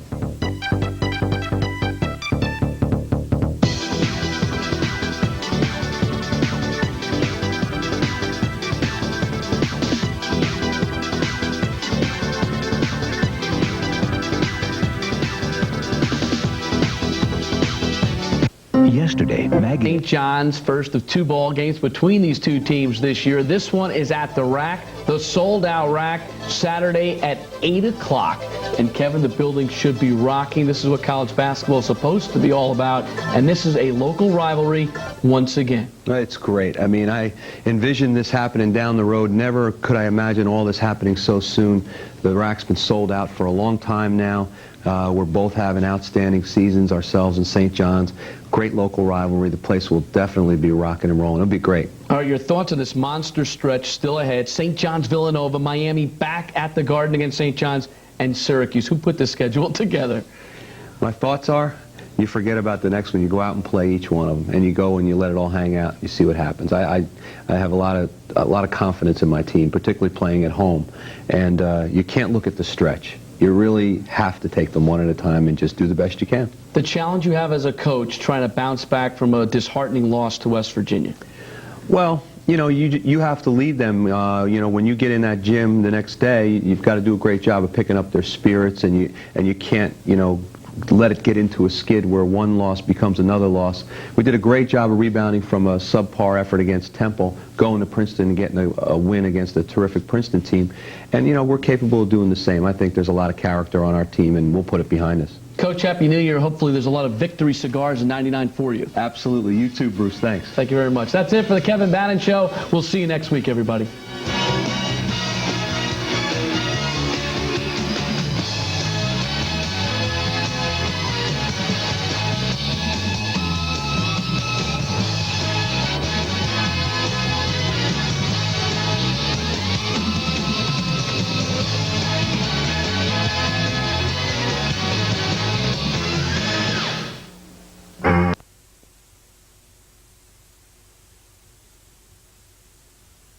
St. John's and the Miami Hurricanes. Kevin Bannon, the subject of our Bell Atlantic Big East Conference call.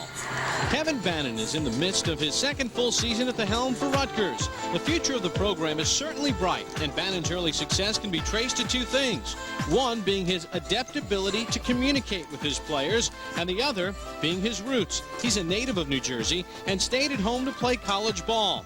Prior to Rutgers, he was the head coach at Rider, also in New Jersey. That's made him popular in Piscataway. Anytime that you can coach at the highest level in an area where you grew up as a high school player, a college player, and a young college coach, you're going to make personal relationships that are going to help you down the road. Coach Bannon, as last year, I thought, he was obviously an adjustment period in the beginning. Anytime, no one really knew him. He never recruited any of us, and so the beginning was an adjustment period. But now, now that we've gotten to know him, and he's going to do a great job at Rutgers, and he did a great job last year. Coach Bannon's great. He's done a tremendous job in jump starting the program, and we're heading in the right direction, turning the whole thing around. And as witnessed by our run last year in the Big East. Well, I think Coach Bannon is a good coach. Gets the best out of his players. Definitely his guard play, and I mean, he just has you working hard, night in, night out, ready to work hard and ready to be focused and be at the top of your game at all times. Bannon is not only a favorite amongst his players, but also within the state where he has excelled in recruiting. It certainly helped in our recruiting and our credibility in the area, and there's an awful lot of enthusiasm right now, and there's a lot of Rutgers alums out there, but there's also a lot of Rutgers fans, and I think a lot of that is attributed to my relationship with people in the area over the last 15 years. The success of Coach Bannon in less than 2 years is highly evident. For the Rutgers basketball program, one thing is for certain: the community, as well as the players, have some special moments ahead. We're at halftime here in Miami. St. John's and the Hurricanes will have first half stage.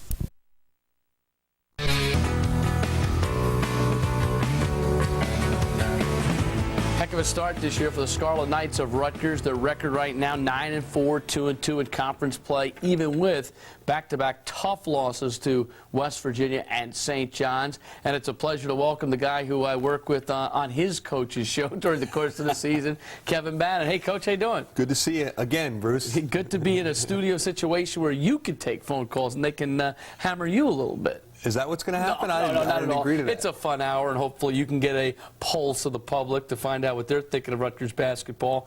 And I know this isn't a stretch where you feel great about your ball club, because you've had a couple of games where you could have won, but overall, as we look back at the season to date, do you feel good about what the team's accomplished so far? Oh, yeah. I feel great about what we've accomplished so far. I really, it's been a good year for us. We've had a number of good wins, but, as everybody gets to this point in the year when you have a tough conference schedule, night in and night out, you've got to play consistent basketball, and you got to keep somebody down when you have them down, and we haven't been able to do that. But it's very early in the conference schedule, and I love my team's potential. And the schedule's tough, but we're going to find out a lot about each other over the next week or two. Is the secret of conference play to win the games you can at home and hopefully steal a couple on the road? Yeah, I think so. I think you've got to create an atmosphere where no one wants to come in and play at home, where you play with a tremendous level of confidence. And then I think if you really want to move up the ladder in the league, you've got to be somebody that can go out and get some on the road. And that's like the door that we're knocking on right now. We've got to be able to do that on a more consistent basis. Is the truncated pyramid known as the rack really trying to take on that old home court advantage that it used to? Oh, yeah. Well, I think we're there. I think we have a chance, a great chance of setting the attendance record in the rack, which is a major accomplishment. We're way ahead of schedule as far as that goes. And we also have a chance to sell out just about every one of our Big East games. And so we're pretty excited about that. I mean, that's, and you've been there. You know how loud it is and how enthusiastic it is, and how many of those people have had those seats since the day the building opened 21 years ago. So it's a pretty special place, and I'm pretty fortunate to be a guy trying to build a program with that kind of enthusiasm and that kind of support already in place. You've got an interesting blend of veterans and newcomers. Do you like that blend? I think the longer you're in coaching, the more you realize that it's kind of hard to control that, and every year this chemistry thing, this puzzle that you're trying to put together, presents different challenges. Very strange, to have 7 new players, 5 returning players, and we're calling some of the returning players veterans, yet Alvidas Tanise and Jeff Greer are just in their 2nd year of college basketball. Right. So it's a difficult thing, but like I say, I like the guys, I like their work ethics. It is odd, but I think the kids are doing a good job, and it is going to take time. Rob Hodgson has had a very solid year. Actually had his first dunk of his career a couple of games back. I know the guys ribbed him a little bit on it, but he's been consistent. He's been making 3-pointers, and he's been a leader for this ball club. He really has. I mean, how can you complain when your seniors are Jeff Billett and Rob Hodgson? But Rob, I think the kid, I've said this before, it's all about confidence. This guy's playing. He's shooting the ball so well from 3. He's playing bigger than he is and stronger than he really is. And, the kid's having a monster senior year. Jeff Greer got off to a good start in the first game. Then his scoring and shooting went down a little bit. Now I see him kind of elevating and getting back there. And I know he's a guy that you want to contribute offensively. Well, he's You know, there's no other way of saying he's the key guy for us, I think, you know, and I think that Rob Hodgson and Jeff Billett wouldn't be offended if I said that Jeff Greer might be the best player that we have. And, you know, to see him struggle like this really hurts, because if you know him, he's a great kid. And, you know, it's more struggling with the shooting a little bit that's carried over into other areas of his game. And as a coach, you've got to try to prevent that. And as a player, you've got to try to avoid that. So we've been working pretty hard with Jeff, and I think he's knocking on the door. He's practiced well, and he played very well against St. John's, and hopefully he's through this thing. So who coaches this ball club, you or Jeff Billett? Well, if Jeff Billett was here, what do you think he would say? He's a pretty good studio guest, by the way. But it's like having a coach on the floor, isn't it, having him out there? I can't tell you how many times, you know, people, when I go to different arenas or talk to the other coaches in the league, they say, how long's Billett been at Rutgers? Like, you know, like 10 years, you know. That's great, you know, because we have another one coming on board. You know, the Billett family is now the Rutgers family, so it's pretty exciting. But Jeff's another guy having a great year. I mean, Jeff's really, and I'm playing him a little bit at the point, which is something that, you know, I'm not sure he wants to do, but he does it because we have to play him there a little bit. And he's gotten so good at that last move you just saw, just getting in the lane and scoring in the lane. Everybody knows he can hit the deep three, but he's really gotten better off the dribble. Speaking of threes, he's shooting 47% from downtown. Hodgson shooting 51% from downtown. You set or tied a school record for threes recently. You seem real comfortable and almost like you're working plays around that three-point arc. Yeah, well, what I like about it is we have a number of kids that can shoot the three, but I think the good thing is we have good shot selection. You know, you don't see our guys taking bad threes. So when you have guys, a lot of guys that can make them, and you're taking good ones, you're going to have a high percentage there. And I think our guys love that style, and it really helps us because we know that we're not the most physical, overpowering team in the conference by any means. And, you know, if you can shoot the ball well, it really opens it up for the guys that you do have in there and gives them space. I remember a Providence team under Patino that had Donovan, Billy Donovan, Delray Brooks, and Pop Lewis. Yep. And they used to almost run the offense to set a guy up to shoot for three. Is that something that you guys look for in the offense? Well, you know, it's something that's evolved. It's not something that we've gone into this whole thing, but I think our guys do have a lot of confidence from there. And as I said, if you can make a few of those, you know, I think it just gives some of the other guys some space that they may not be great interior scorers, but with the space that they have, they're adequate, you know, and I think that's what's happening with our team. But the only thing I worry about is, you know, you fall in love with the three-point shot and you can die by it very easily. You know, there's going to be those nights like we play Temple. We're 2 for 19 from three. We'll never do that again, but it can be ugly when you get too reliant on that. I think it really affects other areas of your game, and I don't want my team to become a team that, well, we made our first couple shots, it's going to be a good night. You know, there's other things that are, you know, as important. When you talk about Rashad Kent, I think Tom Konchalski, who really knows the high school game better than anybody, said he's a mountain masquerading as a man. This guy inside has been ferocious, and he's shooting it phenomenally from the field. Anytime as a coach that you have an impact freshman, you're happy. And when you have an impact freshman inside, you're doubly happy because they're hard to find. And Rashad combines great strength and physical presence with this sort of savvy that not many freshmen have, confidence that not many freshmen have. And I don't know where we'd be without him. And you know what? He's just scratching the surface. I mean, as this guy gains confidence and as he learns the league and the officiating and things like that, you're seeing it happen already. He's very consistently now into the high teens, and he's going to be, I think he's as good a rookie as there is in the league. He looks like he can actually take over a game on the inside when he's feeling it. He can, because, see, he combines brute strength with a little bit of a finesse. And I don't know if people know that about him yet, you know, because they look at him and they just... Like an Oliver Miller. Yeah, they just think that he's a guy that tears the rim off all the time. But really, he's got a wonderful touch around the basket, a wonderful feel. And as you see here, the kid's fearless. I mean, there's nothing that scares this kid. He's really going to be an exciting guy to coach throughout his career because the sky's the limit. I mean, when we get some bigger players and we can play him alongside a bigger guy, and as he expands his abilities, you know, really, again, the sky's the limit for him. So you excited about this program overall? Oh, I'm ecstatic about the program overall. Every, you know, you name an area that's important, and it's drastically improved in a short period of time. And as I said before, we have so much support and so much enthusiasm around the program. The recruiting's gone well. Bob Mulcahy coming on board. I mean, what's there not to be excited about? All right, well, we'll take your phone calls tonight and find out if you're excited about Rutgers basketball. Our phone number is 1-877-CNA Live. Our guest is Kevin Bannon, talking Rutgers hoops. We'll get to your phone calls when we come back.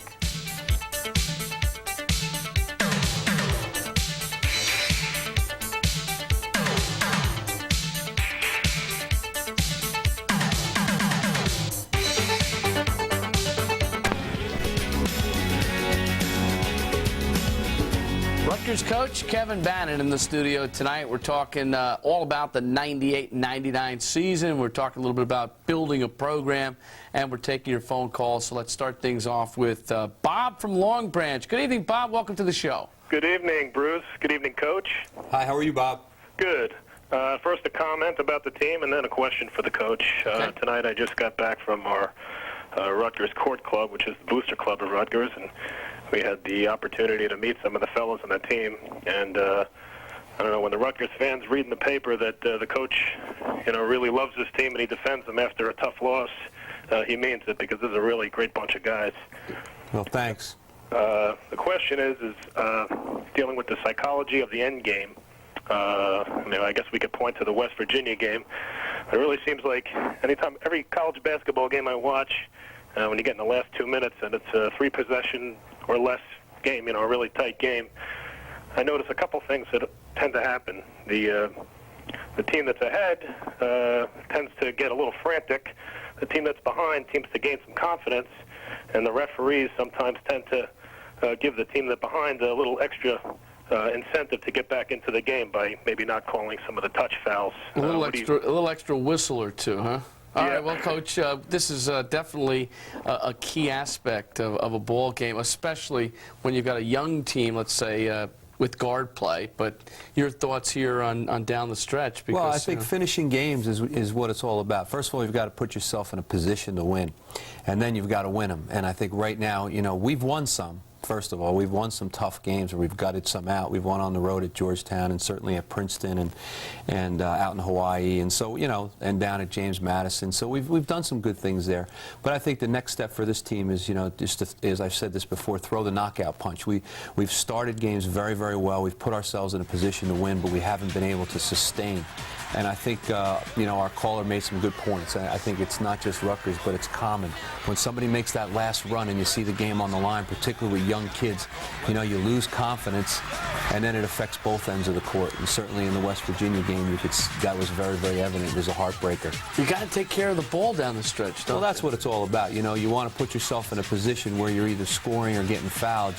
And I think, we weren't strong. There was a number of possessions where we just coughed the ball up, and, you can't expect to win games, particularly games on the road when that happens. I mean, I know there are a lot of times that things go your way, everything goes right. Here was a situation where you still had a chance to win this game. You got a great shot from Dante Jones. Yeah, we executed that actually very, very well, and, if that goes down, it doesn't matter what happened the 2 minutes that but we put ourselves in that position, and that that happens. So, all you can say, Bruce, is it's the season is a couple months long. It seems like a lot longer. And you guys, you're on buses, and you're in planes, and you're in locker rooms, and you're in your office with the door shut, and it's a tough thing. All you want is that the kids improve and the team improves as the year goes on, and that's what we're trying to do.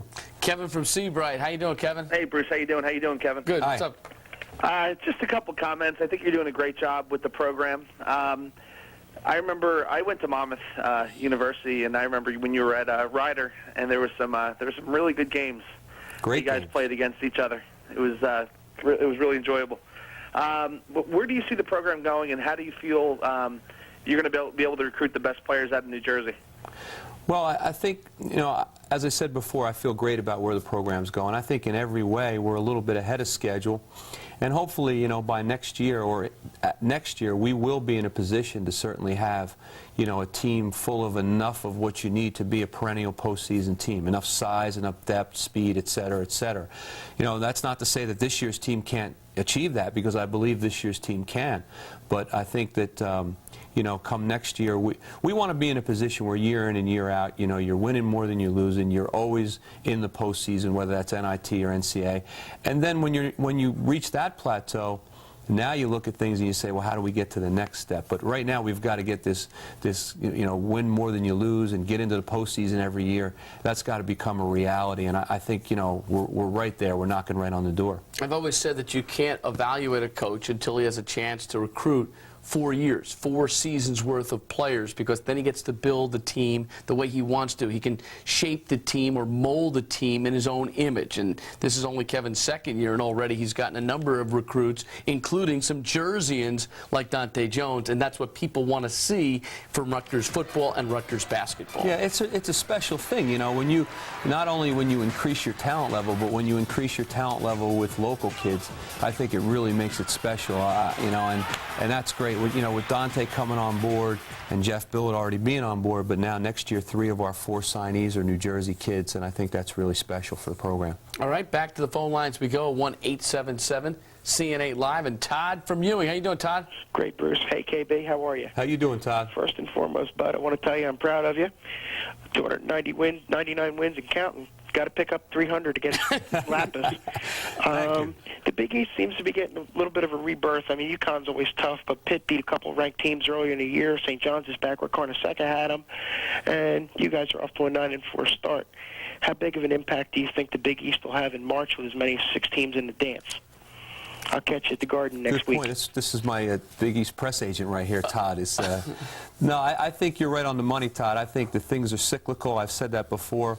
And this is a year where I think people are starting to see where the Big East, is coming. I mean, there's a lot of programs that are turning the corner. There's a tremendous amount of outstanding young players in the league right now that I think people are just familiarizing themselves with. The Jersey kid Troy Murphy is killing everybody in the league. I think it's a great year for the Big East. Our power ranking is way up, and I think it's only going to get better. So, I think the Big East is back, and it's back to stay. I agree with you. I think this is a terrific year for the conference. UConn, St. John's, Miami tonight beating St. John's in Miami. Seton Hall's been hot. Syracuse has not played to their potential, and they're 11-3. Rutgers, Providence now coming on. I'm glad you played them a little bit earlier in the year. West Virginia, Villanova. I mean, this year we talked before the show. 8 teams right now will vie for those 6 bids, so to speak. Oh, absolutely, if not more. So, I mean, it's, the Big East tournament could really be a wild one this year. But you look already at the results. I mean, Notre Dame knocks off Pitt. I mean,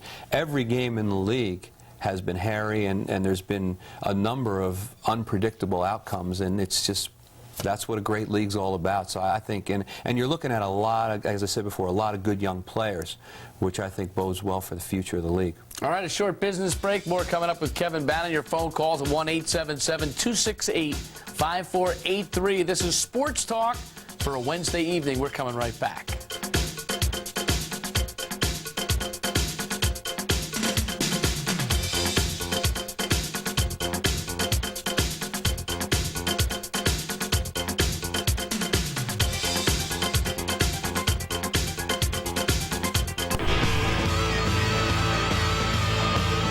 Hoops tonight with Kevin Bannon of Rutgers. Scarlet Knights back in action against Villanova on Saturday, and we get back in action on the phones with Mike from Plainsboro. Hi, Mike. Hey, Bruce. How you doing? Good. How you doing tonight, Michael? Good, thanks. Hi, Coach. How are you? How you doing, Mike? Good, thanks. Coach, I got 2 questions for you. First one is, I know you were just talking earlier about how good the Big East is, and I agree, but would you say the best team you've probably played so far this year was Auburn? Well, they were good. Yeah, I would say so. I mean, I think they've moved up into the top 15, if not higher. I thought they were outstanding, and if I'm not mistaken, they've even added another good player, one of the Persons, a cousin of Wesley Person or whatever. So Chuck? Yeah, it's his little brother, yeah. Yeah, so they were very, very good, and I've caught them a couple times since then, and they're a terrific team. But we also haven't seen the cream of the crop in the Big East. Obviously, we've seen St. John's, but I would put St. John's and Auburn actually right on the same par. And they're both top 15 teams. Okay. Also, what's the status of Billy Collins? And is there any chance at all that Eugene Dabney could be back at all later in the year? First on Eugene, no. He tore his anterior cruciate, and he'll be out the entire season, but we expect that he'll be fine by September, and it'll be like having another freshman, so we'll really have 2 6'9" and a 7'1" coming in next year with 4 years of eligibility. And in terms of Billy, Billy is back practicing with us, and I anticipate that he will get some time on Saturday. Obviously, he won't be 100%, but it's great to have him back on the court, and he looks pretty good. All right, Mike, thanks for the call, Mike. Here's a look at Collins, who was a great scorer in high school up in New Hampshire. I mean, he really fueled it up, but he's got some nice energy to him. Billy's a guy that is very popular on the team, and he's got great talent. He hasn't been able to do some of the things that I know he can do on the court. Our fans haven't seen it, partly because he got off to a little bit of a slow start, and then also because of his health. But let's hope this is behind him, and there's still a lot of basketball to be played. And getting back to Dabney, some people compared him favorably to a guy like Eddie Pinckney, didn't they? Yeah, I think he's a real steal for us, and he was just starting to get into the rotation and start to get a little bit comfortable. These things happen, but I think, you know, you have to take it and use it as a blessing. If he does his rehab, hits the weight room, hits the books, comes back next year as like a redshirt freshman, it could be very much a blessing in disguise for Eugene. Would he be an inside force for you, another guy who can score near the hoop? Definitely. He's a guy that can also step out. He's a very good shooter for 6'9". He can step out just about to 3. Long arm, shot blocker, something that we really don't have. And we'll just look forward to getting, well, there's the, I don't like watching that. That's the injury right there. That's not fun to watch. Yeah, but the kid's got an unbelievable upside, and boy, would he be helping us right now. But that's the way it goes, and like I said, we're going to make this thing into a positive before it's all said and done. All right, let's hope that the highlights in the future, Coach, are dunks and good weaving inside moves. Let's go to Charlie and Linden. Charlie, how you doing? Hi, how you guys doing? Very well. Good. All right. As a real big diehard Rutgers fan, I want to thank you for having players like Dante Jones and especially Rashad Kent, who is awesome, have a lot of playing time. And I just wanted to know, is Earl Johnson going to be making it back into the starting lineup, or do you think he feels, and do you feel it's better for him to come off the bench? Well, at this particular time, I feel that way, that it is good because he can come off the bench and he can spell Dante Jones, Jeff Greer, or Jeff Billett. That's kind of a valuable guy. He can come in and he can play the pointer, he can play the 2. So I kind of like Earl coming off the bench. His minutes have been exactly the same as when he started. So I don't think it makes a big difference. And I think it doesn't make a big difference to Earl. His play is very, very important to us. I mean, he's one of our guys that can break people down. He can hit deep threes. He can get you layups off his penetration. And let's face it, when he's been on, we've usually been on. So whether he likes it or not, or I like it or not, he's a key guy for us, and we really need him to be more consistent if we're going to go anywhere this year. A couple of notes about the sixth man in basketball in general. First of all, a wise old coach named Luke Arnesecka once said to me, it doesn't matter who starts the game, it's who finishes the game. And number 2, John Havlicek actually started in the All-Star game one year when he was the 6th man for the Celtics. So that gives you an idea of what a 6th man can do. Jerry from Philly. What's up, Jerry? Doing all right. How you been, Bruce? Okay, Jerry. Coach, how you been, man? Hi, Jerry. It's been a while. Wanted to ask you, what's your scouting report on Villanova? And second of all, was there any loss in your 3 schools you've been at that still galls you to this day that you can't get over entirely? If there were, I'm not telling you, Jerry. You know, I don't. No, I'll tell you. First of all, Villanova. I like their team. I think they're getting better play from their big guys, which makes all the difference in the world. They present interesting matchup problems when they start Biggis and Malik Allen together. I love the kid Smith that comes off the bench. He's a fellow we recruited last year unsuccessfully. Look at Lapis. Look at him all excited there. He's fired up. He better not be like that in the rack on Saturday.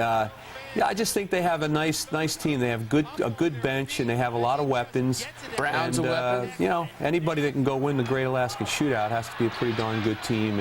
And let's put it this way, they present a lot of problems for us. It's a very important game for us. And as far as the losses go, I mean, I'd say probably the toughest loss for me personally and our team was when we lost in the championship game in the Northeast Conference at Monmouth on a controversial call and some tough things down the stretch. But, you know, we had gone to the NCAAs 2 of the 3 prior years, and we lost by 1 there at the end. That was a tough one to swallow. But, you know, there's so many good things about the business, and there's so many nice wins. Thank goodness there has been so many nice wins that you know, you don't kill yourself over a couple of those. 17 years as a head coach already, and you're still young. You could go for a long time, like these guys like Dean Smith and those guys that went well into their 60s. I'm not going to make it, Bruce. Yeah. I'm not going to make it, you know. I don't know how they do it. I really don't. If it's a different game today, you've got the TV, you've got a lot more complicated matters to worry about. We'll take a short break. More coming up with the coach of Rutgers, Kevin Bannon, in a moment.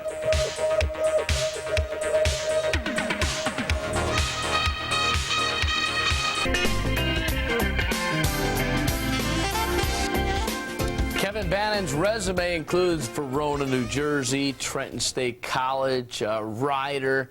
He's basically a good old Jersey boy. You can look in that map and you can see that he kind of stayed home by going to Rutgers and becoming the 14th head coach in the school's history on April 3rd, 1997. So it must have been kind of a thrill to be able to do it and to do it close to home and in the state that you love. I mean, that's got to make you feel good.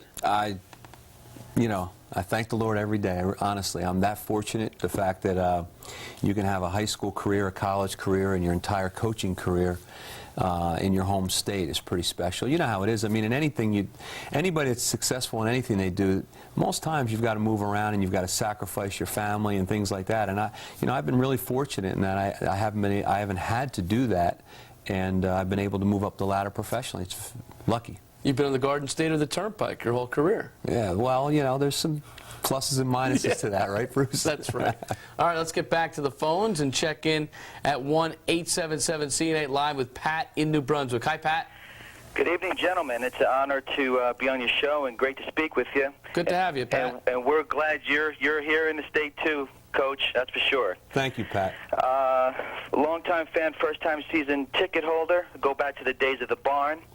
And I want to thank you for bringing the enthusiasm back. We're all real excited. Got two questions, one for each of you, actually. First, on the rotation, Coach, are you? I know you mentioned Earl Johnson probably not coming into the starting lineup. Have you given any thought at all of perhaps getting Jeff Greer to maybe take another perspective for a little bit and to see if he can get his rhythm back and starting Earl? If you have given that any thought at all, and I'll wait for that comment. And Bruce, when can we get you doing some voice of the Scarlet Knights on radio or something like that, and get you doing some more some games for Rutgers? Because we really enjoy you. He's too big time. I'm doing too many shows. I'm doing the call-in shows and the regular news right now. I know he's real busy. I love doing the play-by-play, but doing the Kevin Bannon show it keets me in touch with the Scarlet Knights and the Terry Shea show too. Now let's get back to the coach. He's the one that's got to answer the questions. I like to ask them. Good luck with everything, Thanks, Coach. Pat. Thank you, Pat. The answer to the Pat's question is, like, we've thought about that, but actually, you know, bringing Jeff Greer off the bench, while it might be a good idea, Earl has played well off the bench, and Earl notoriously hasn't been a fast starter in games, and that worries the heck out of me. And so we're just leaving it as we are. Two of the best games I ever saw in the old barn was a tremendous performance by Bobby Lloyd and Bob Grecian going off. I think it was against Colgate for 51. All right, let's go to Lenny and Lynn. Those are true facts, by the way, Coach. Lenny, how you doing? Okay, Bruce, how about you? What's up? Listen, Kevin, great job. You, Todd, the whole staff, fantastic job. Thank you, Len. I'm a Rutgers grad. I got to thank you also for really taking my marriage to another level. I got my wife involved and my kids going to the games. They love it. My wife was really upset, like a regular sports fan, when we lost to St. John's.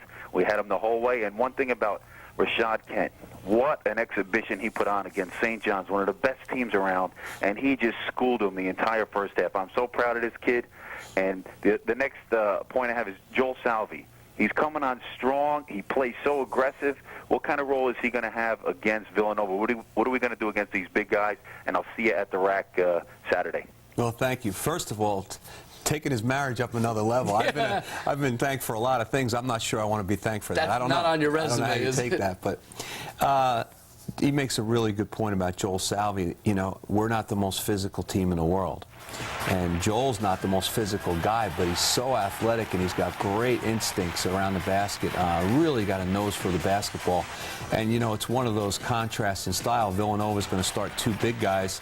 We're not going to be able to match up with them in size. Can we win the battle of quickness and speed? And Joel will, you know, will present some interesting problems for their guys as well as they will present problems for us. But his minutes have gone up and they'll continue to go up because I love the way he's playing. And he's got good energy, Kevin. What does he need to do to take his game to the next level? He's just got to finish a little bit better, be a little bit more of a scoring threat for us. You can always use a rebounder in the game, and he's a very good foul shooter who doesn't get to the foul line enough. So we've got to get him the ball. He's got to get himself fouled, and just, you know, be a guy that can just be a little bit better finisher for us to get more significant minutes. It's funny, I've heard even pro players such as an Allen Houston be talked to by his coaching staff saying, get to the foul line more, go to the basket more, makes your outside shot more effective. I think, you know, I think sometimes, you know, we talked before about the length of the season. Things come and go on these players, and you've got to watch a lot of tape, and you've got to get them to watch a lot of tape, and you've got to talk to them about their individual games because sometimes they don't realize, you know, you can pull out last year's stats, you could pull out other things. You've got to talk to them about things like how many they're getting to line, shooting too many threes, you know, fouling, et cetera, et cetera. I think it's important. A lot of it's up here, you know. Mitch from New Brunswick. Hi, Mitch. Hey, Bruce. How's it going? Very well. Hey, yourself? Coach. Doing a great job this year. Thank you. I wanted to know, towards the end of the St. John's game, Jeff Greer hit a couple of big shots.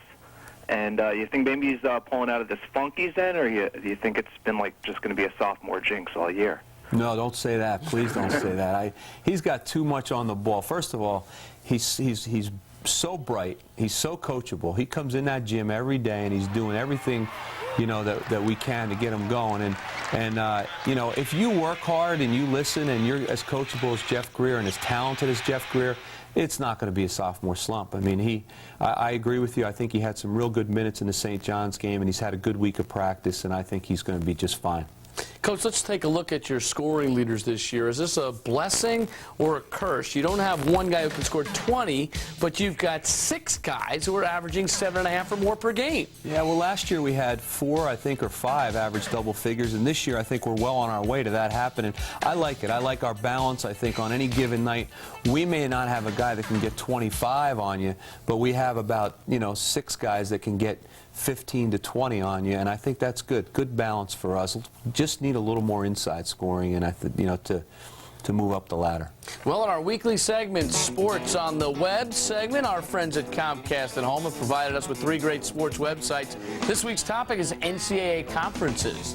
Comcast at Home is the new super high-speed internet service. See more, do more, go further, faster with Comcast at Home. For more information, call 1-888-793-5800 or visit us at ComcastOnline.com. We're coming right back.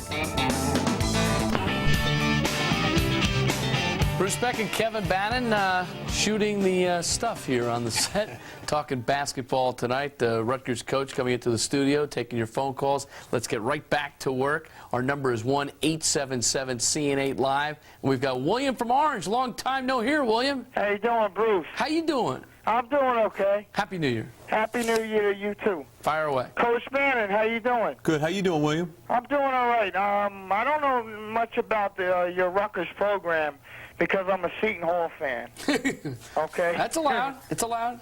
I wanted to find out, are you planning to play Seton Hall within a couple of weeks or 2 more months?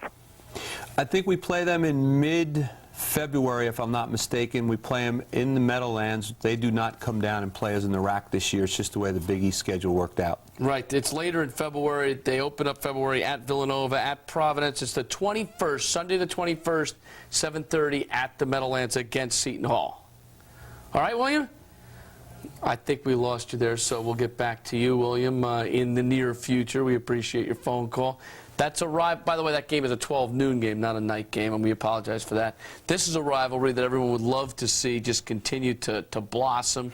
Both teams doing well this year. I mean, this is a Jersey rivalry, and people should get juiced up about it, don't you think? Oh, yeah, it's good stuff. I mean, I think it's funny, we're both at the same phase of our program. We're trying to rebuild. We're trying to get into the postseason on a consistent basis, trying to keep the Jersey guys or the metropolitan area guys home.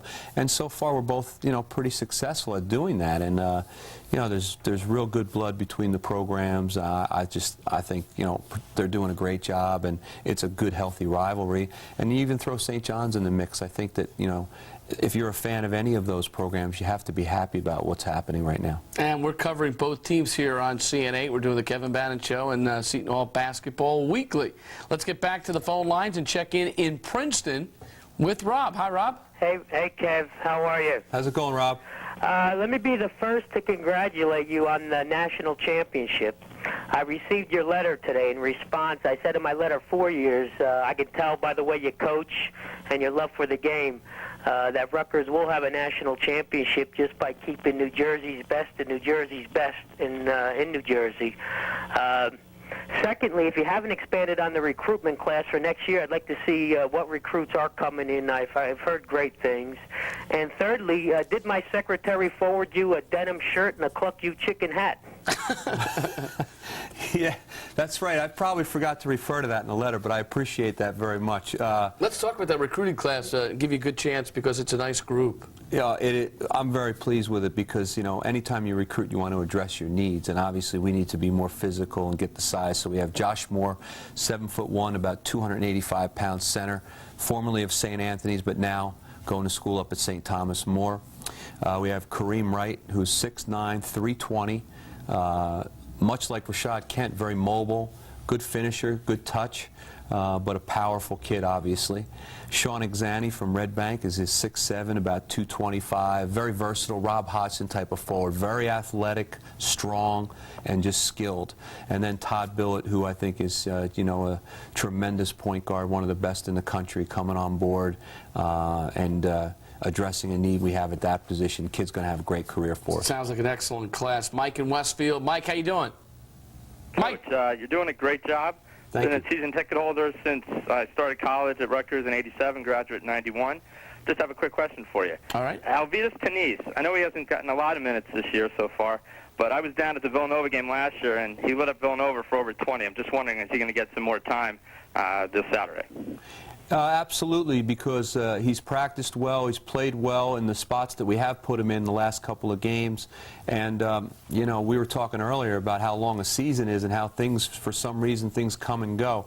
For whatever reason, it just seems like V, what we call him, is starting to get it back. Whatever it is that was missing, he's getting it back. Confidence, call it whatever. But I like the way he's been practicing, and we're going to make a real effort to make sure that he gets his minutes expanded, and I think he'll come through for us. All right. We'll take a short business break. Some final thoughts with the coach coming up in just a moment.